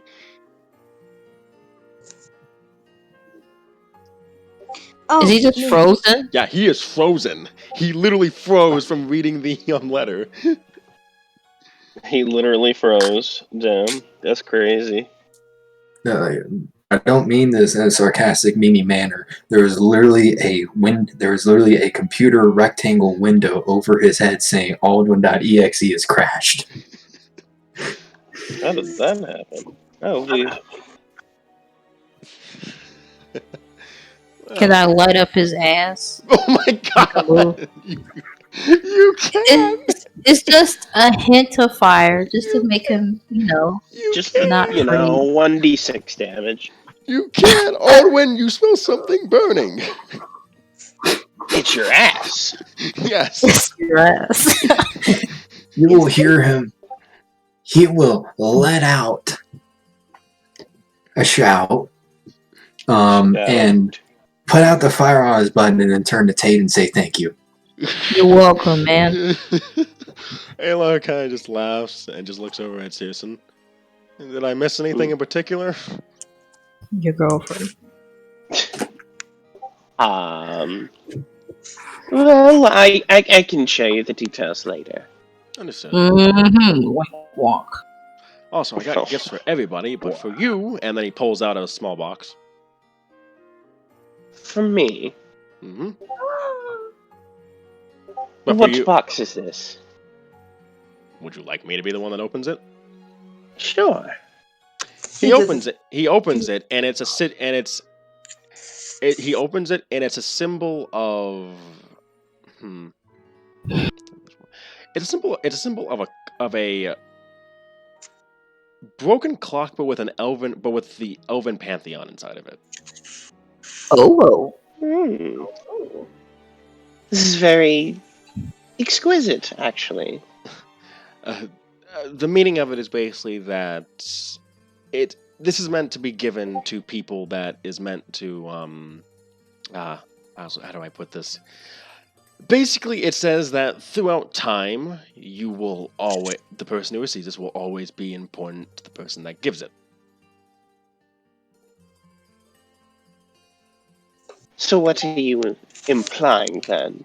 I am saying that you are a very good friend. That you are a very good friend of mine, and that even when I pass away and I am reincarnated, there's going to be some part of me that still considers you a close friend.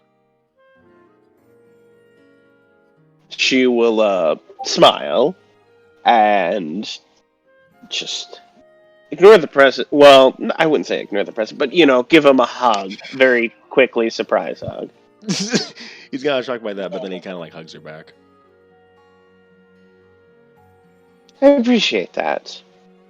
I haven't been important to someone in a very long time. It's no trouble at all. Besides after the gift you gave me for the Day of Hearts, this is something that I feel like was due. Oh gosh, you still remember the Day of Hearts? That's...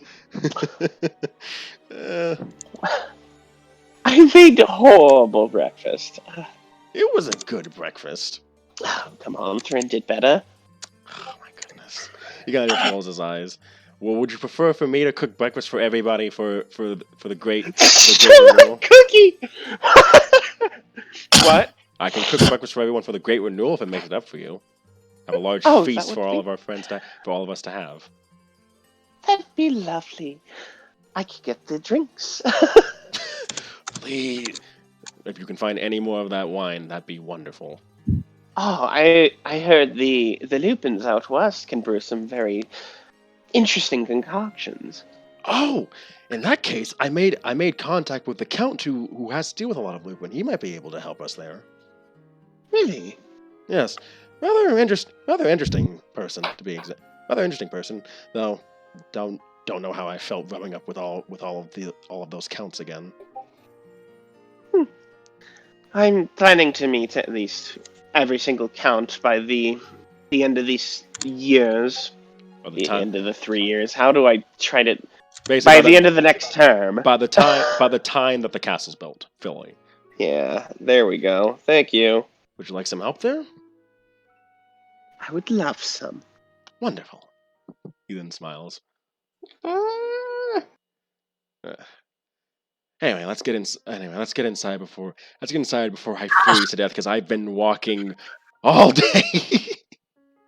You've been walking all day. I would walk 100 miles. And okay, I'm gonna say that the Great Renewal goes by.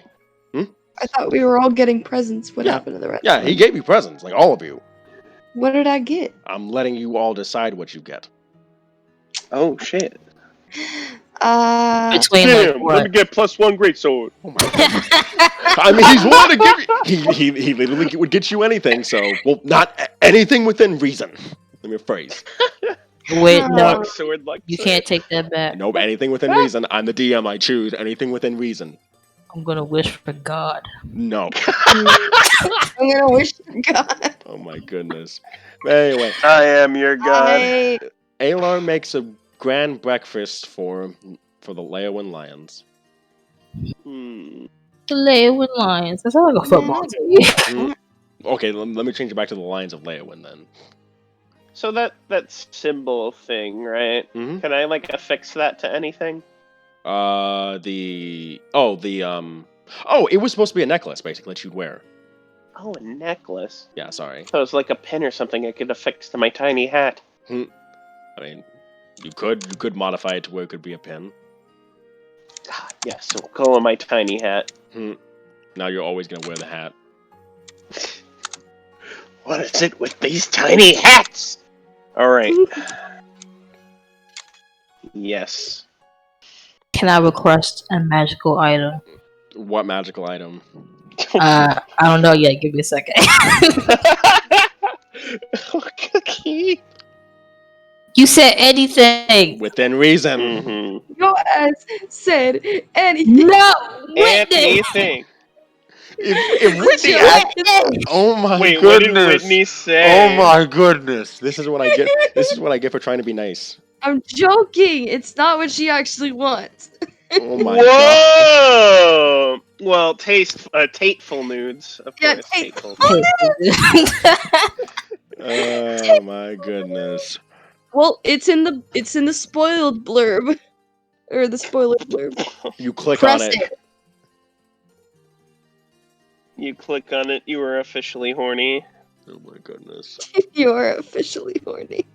Oh goodness. God. Whitney wants. What the fuck does Whitney want? You, Tate. I mean, fuck. I don't want to. No, fuck Oh that. my god. Am I gonna have to come up with things to give you guys? That's what's gonna have to happen here. I don't. What? Am I have to come up with things to give you guys? This was gonna have to happen here. No, I want to pick. I do want to pick, but like I don't know what the fuck I want. I don't know what I want. Wait, what's reasonable in your eyes? I need to know so I won't go overboard. What is it you want? I don't know. I mean, Dawnbringer sounds cool, but I'm still looking. You said Dawnbringer? Yeah. Are you kidding me? Why not? It's cool. Woman, oh my god. Dude, why did you expect that giving us this power would be okay? Cookie moment. Oh my goodness. That's Okay. a big bruh moment. Fucking. Oh, I know what Whitney wants. What She does she wants want? a signed copy of The Little Knoll That Could by Renfock II. What do you think? That's actually Alar knows him.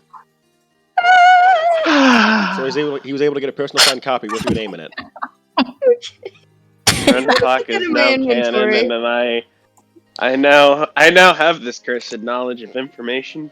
No, Dawnbringer is a magic weapon from out of the abyss. It's a Cookie. radiant longsword, basically. I If thought you were get gonna say that Dawnbringer- Green doesn't exist. When you come to this house, we're gonna sit down. We're gonna have a talk. Who? Me? You, yeah, you, All right. Miss. I want Dawnbringer for Christmas. Okay. All right. I'll give you it for Christmas. Oh my god. Tata wants a puppy. All right. I'll get you a puppy. You can afford it. You guys have 12,000 gold at least. Wait, are you serious? Oh wait, is that from all the added stuff? Yes. I have in total There it 23,220 gold. We're rich. Okay, you know We're what? Okay. Okay, Barry. Me and Cookie gonna have some words. We about to throw What down would be an here. appropriate animal for Whitney, though? Rabbit. That's actually Wait. You guys have a Rust bag. I keep forgetting the fact that you guys have a. Oh my! I keep We forgetting have the fact. Bruno. No, you have no. Bruno went back with the other druids. Oh, sad. You guys. I forgot you guys had the Rust bag of tricks. What do you want, Harry?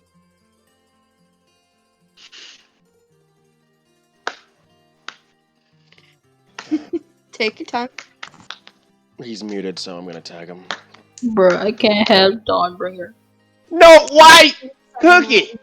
How about alright? How about Subway? That sounds Cookie, if you get Dawnbringer, I'm traveling my ass up to New York. cool. I'm not even in New York, car. That used to be me, you stupid. Oh, it used to be you. Yeah. She lived in Baltimore. Okay, that's rare. Hold up. What's the threshold for rare? Was what, 5 to 10? I don't remember. Level wise. For what? Threshold for rare? Yeah, for levels, like what level you were supposed to get rare out. It was 5 to 10, wasn't it? It was 5 to 10. Okay. You can get the Sunblade. I can. Yes. Keep Keep it. Wait. Yay! How many items are you already attuned to? I just only have the Cloak of Protection. And the Dragon Charm. Oh shit. Oh, do I have to add that? Because I don't think it's in the. Is it in the sheet? It's not on the sheep. Just keep it in mind that you're attuned to that. Oh, Oh wait. my How many God. can I be attuned to? 3. This is your. If you get the Sunblade, this is your last one. Shit. Okay. That's it. I'm already packing my bags. I'm going to Maryland. It's not Dawnbringer the car. Wait. Please. Already got the bags. She's not even in No, there. wait. I don't want to go Yes. to Baltimore. Let's talk about this. She's not even there anymore, dude. Oh, She's fuck. not even- I was wrong. She's already gone. Wait. I'm Actually, already gone. actually, Perry, I know. Perry, I had an idea for yours. Alrighty, I want to hear it. He's going to give you several gems to put in your moonbow. One of which is going to increase your moonbow to be a +2 longbow. Dude, damn. His moonbow was already a +1. You gonna be stacked. So your moonbow is now a +2, Perry. Oh my. And You get it. and just to be clear, really, I rolled an 8. No, I'm not giving you a +3. I am not giving you a +3. Do it. You rolled an 8. You gotta. No, that's twice. Do it. Okay, this one's pretty good. I think. Okay. This one's gonna be weird to see how it happens, but try to. I'm gonna DM this to you.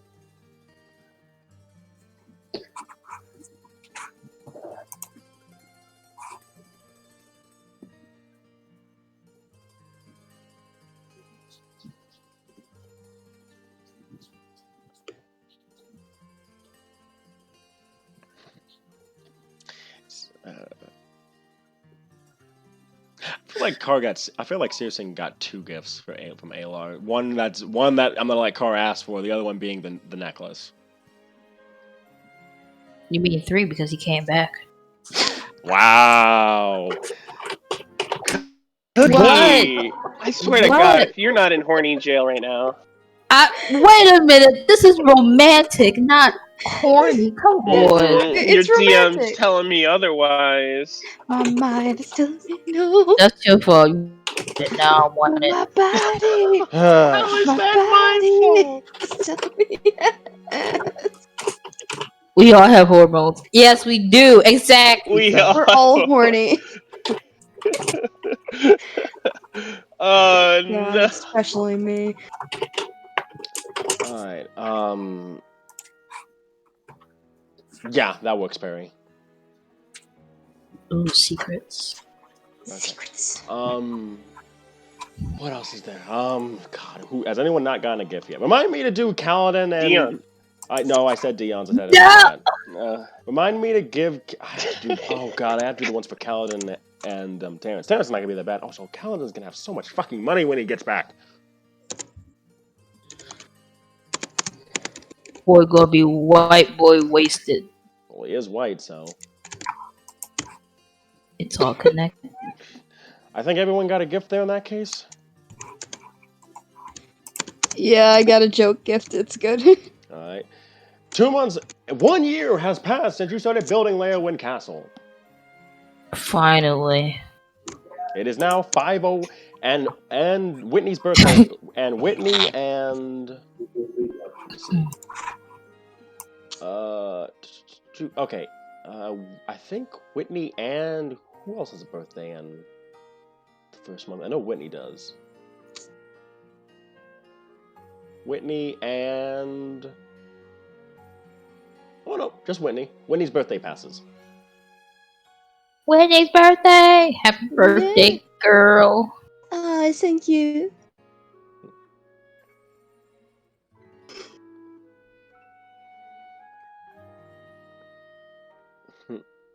How old are you? Actually, no, it's rude.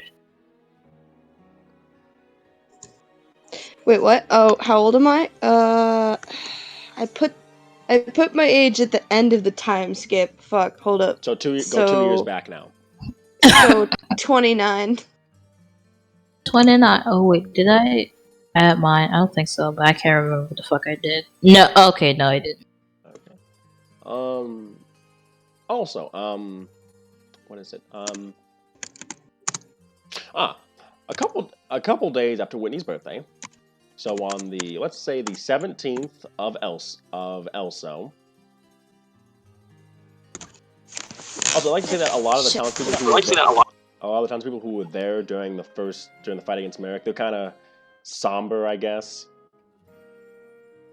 They're like, what? Somber because they're remembering what happened last year. Some of them anyway. Deirdre especially. Who's somber? The townspeople who were there during the attack by Merrick. A lot of them were somber about it, especially Deirdre. Oh. You know that, yeah, Deirdre has gone more closed off as a result over the course of the month.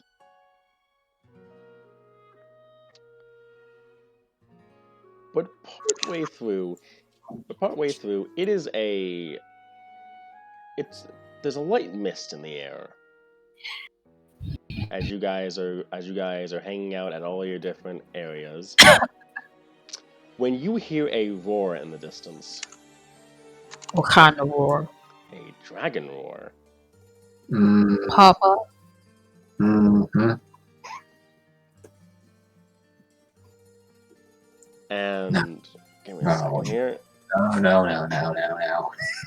That my dad. No, I'm kidding. My dad, you guys. He came back from the grocery store with the milk. God damn it. After 15 years.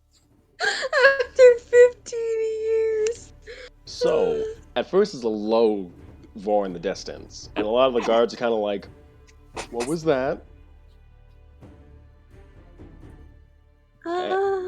And Alar hears the sound, and he just says, and he kind of, seriously, you're with Alar, like, in your office, and, like, he's, like, looking down at some of the reports and stuff, and he hears the roar, and he's like, oh, they're here.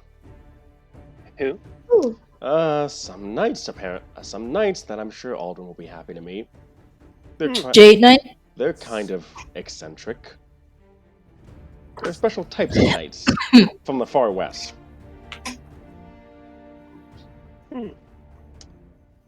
Yes. I remember I fought them in the past. They're rather splendid warriors, and I'm sure Alden will love them. And as he says that, the roars come in increasing amount. It's only 2. And they get louder and louder and louder. Before and then you guys know how the wall is slowly being built around. Well, the wall was probably built first around the castle, followed by the actual castle itself.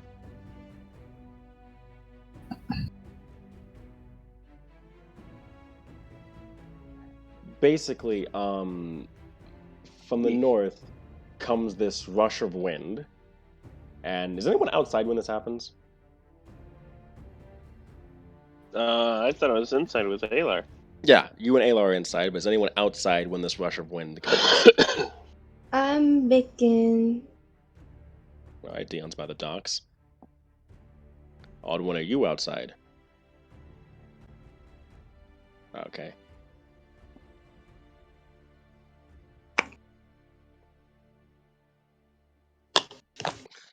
Well, I know Dion is. Tater, you outside, or are you baking with Whitney? What time is it? Let's say around noon. I'm taking a break. So I'll be outside. All right. For Perry to come back. Sorry, my IRL dad came back home from a long trip. Sorry. Proud of you. You're good. And Aldwin, are you outside? As soon as he heard the first roar, Alar and Searson would have heard the door to his office fly open, and he would assume the worst. Oh yeah. I think I'm gonna guess that Searson and Alar hear you, and Alar just smiling. Is just smirking. He's like, I'm gonna enjoy this reaction. Oh, there he goes again. Here we go. And so basically by the castle, he's trying to get the guards ready for whatever. And that's when these 2 dragons rush past the castle, cresting over what's being built, and kind of circle around the town for a bit and you see that they're kind of making a show of it as everyone's kind of like either kind of scared a little bit, but then they notice that there's people on top of these dragons. And then they both land in the campgrounds before letting out massive roars.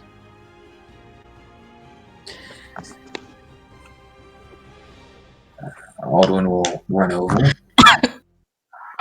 Now everyone can hear those. Now everyone can hear it now that it's in town.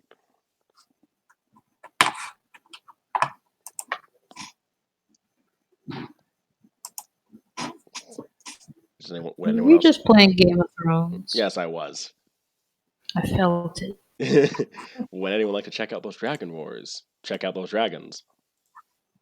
Yeah, I'll check them out. Are there actual dragons? Yes. I missed the description. Yep. Okay. 1 white, 1 red. My brethren. Okay. And you see. Let's go talk to the dragon. So for those of you that investigate, I'll let you guys decide if your character would or not. You see 2 people dismount from their dragons, and you see the guards rushing up to them, and you see one of them say, "Whoa, whoa, whoa, whoa! Where's the fire?" Aldwin will step forward and realize that when he saw them land at the campground, he'll try to rush over to get the guards to back off, since he assumed the dragons were bad. I'm sorry, he'll say. Aldwin will shout.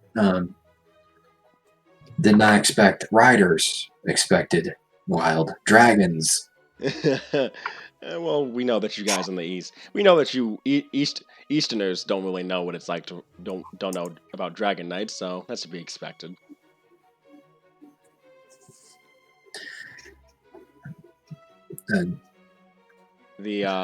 You see that the guy you're talking to takes off his helmet, and it's a dark elf. Hmm. But you notice that his skin's different. He has reddish brown skin. Huh, weird. Hmm. With the red kind of being similar to his dragon's crimson.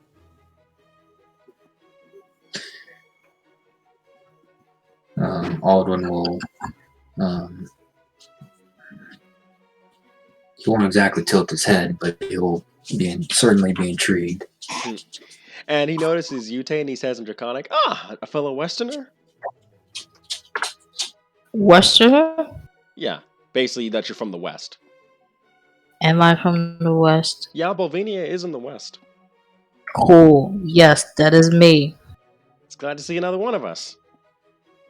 What do they look like? Did you describe that? Okay, so the guy takes his helmet off, and you see that he's a dark elf with reddish brown skin. He's hot. Okay. And silver He's hair. hot.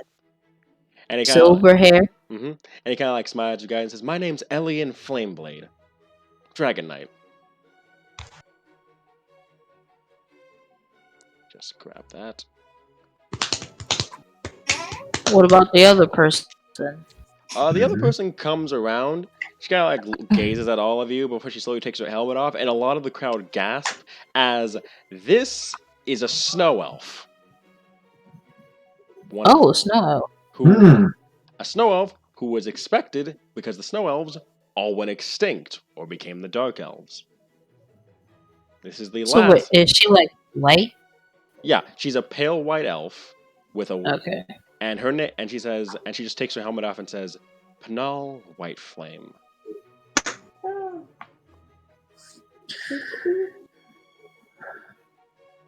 Aldwin will bow in respect. Sir Aldwin Hollywood. So this is the place. So this is the place the Jade Knights are making the home, huh? You see, Elian kind of look around. I guess it's all right. It's a start. Oh, don't knock it. I'm not complaining. I've seen worse. So, who's in charge here? Aldwin will he'll speak up. Would you like to talk in a warm place? Nah, I'm fine. I'm used to this type of cold. As am I. Oh, that reminds me. This is my partner, Lux. He kind of motions over to his dragon, who kind of just looks at you and just nods.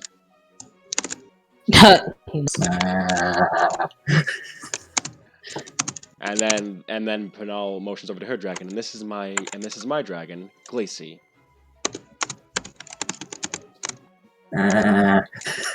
Yes, they speak Draconic, so.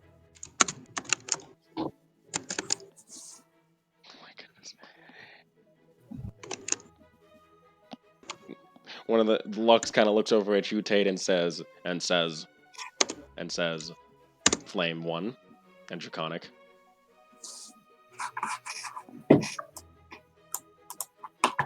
She called me Flame One? Wait, who did? Lux, the Crimson Dragon. He called you Flame 1. Oh, the dragon spoke to me. Tate will just like slightly nod his head, and that's it. I have nothing to say. I'm too nervous. A dragon's talking to me. He then looks over at Dion and says in common, "I can understand you." I am but a humble kobold in the presence of this dragon. He's large. He's not huge or gargantuan, thankfully, like adult or ancient dragons are. But he's still pretty. He's big. not like. Is he like Daenerys' dragons or smaller? Okay, Okay, so a large creature takes up a 10 by 10 space. So he's at least. So he's at. Sorry, go ahead. It's just, he's more than 10 feet tall, or 10 feet So, long. like, wouldn't they be like the size of paws? Yeah, because he's a large creature. Yeah. Oh, okay. And then, yeah, he kind of like nods slowly, and then you hear, I thought I smelled dead meat walking around.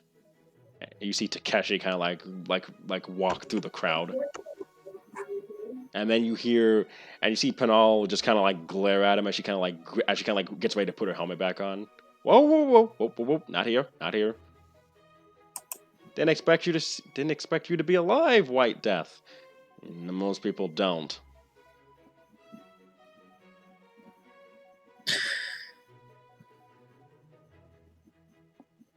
Takeshi aided the town of Leowen in the defense of a Goblin Legion. Yeah, we heard. Didn't think you'd still be alive after what happened the last time. Yeah.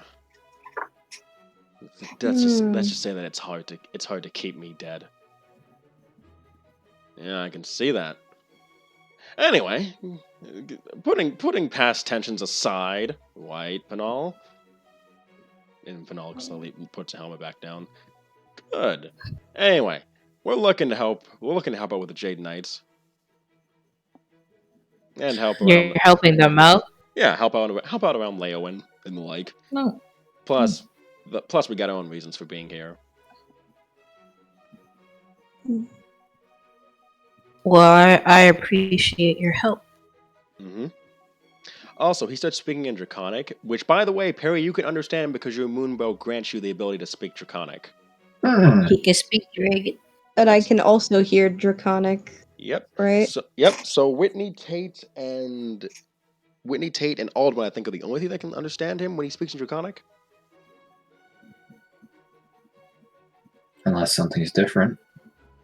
All right. I was just checking to see if Searson knew, but he says, also, we're looking for one of our own. Formerly one of our own.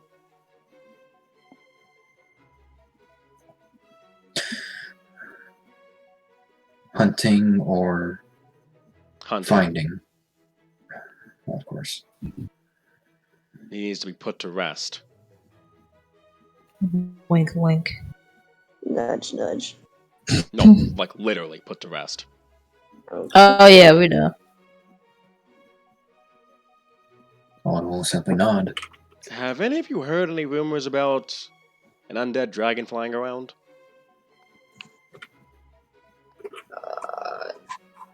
I'm gonna roll Undead? Yeah, that's what he means by put them to rest. The Dragon Knight he's looking for is an undead Dragon Knight. Let me roll history. Yeah, rolling history. Why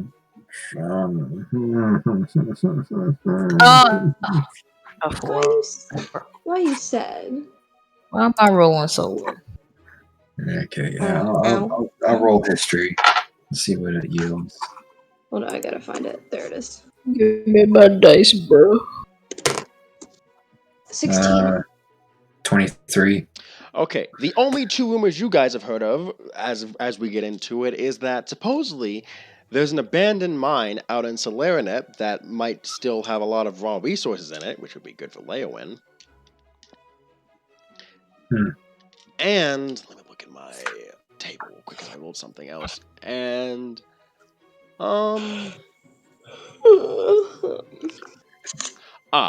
supposedly it seems like there's gonna be a new influx of people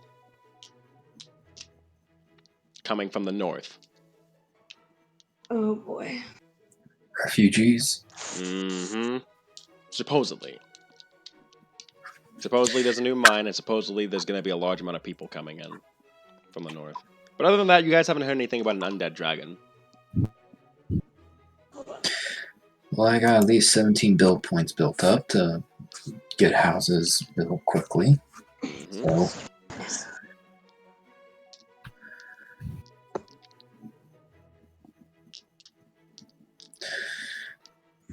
we'll keep our ears out if anything is heard of your undead friend.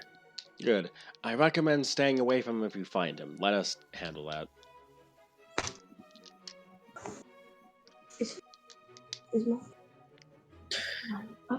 Is he Hold on, we'll just look at the two, and one you'll partially shrug. Yeah, just okay. Mhm. Not my Anyway. business entirely yet. Anyway, there's a good anyway, is there a place to have a drink around here? Or we get some good food? We got an inn with some stuff. Anything sweet? Talk to Tate. He looks straight at Tate. Anything sweet to Yeah. drink? No, anything sweet to eat. Oh, we have a bakery. You want to come there? I'm in. Kaya Belush right this way. Like literally, you see Elian start sprinting towards the bakery, and Penal just kind of watches him for a moment. She just sighs, and then she just follows him. Are the dragons okay to Yep, the dragons are following them. in their full forms? Yes.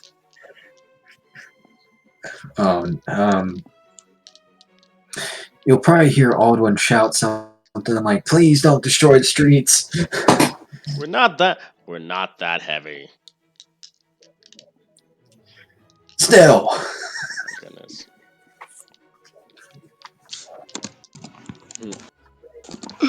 They're trained. They know better. They're Actually, good let's boys. roll some dice real quick. Why do I get the feeling that's the same thing I rolled last time? Nope, it's not. Okay.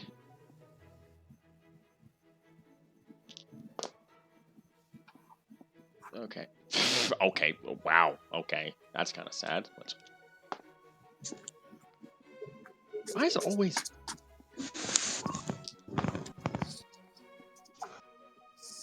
Okay. Alright. Alright. So, this is getting late. I'm gonna end this on this point. A couple of days later... Is everyone here? By the way, I want to make sure everyone's present for this. Mm-hmm. Yes. Alright. Car, Car? you there? Yeah. Yeah. Alright. I'm gonna assume that Trevor's there, right? Okay. So. Let me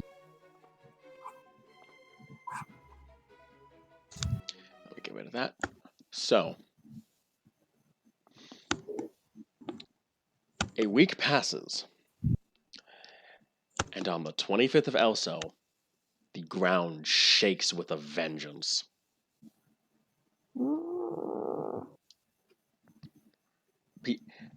Several buildings are slightly damaged by the tremors, and there's this massive gust of wind coming from the northwest. And soon, you see this large plume of smoke in the far distance.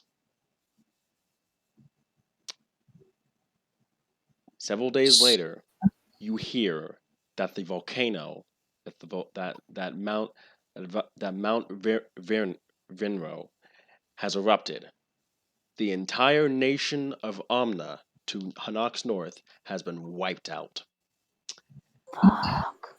And a large amount of monsters and refugees are pouring in from the mountains to descend on the East Coast.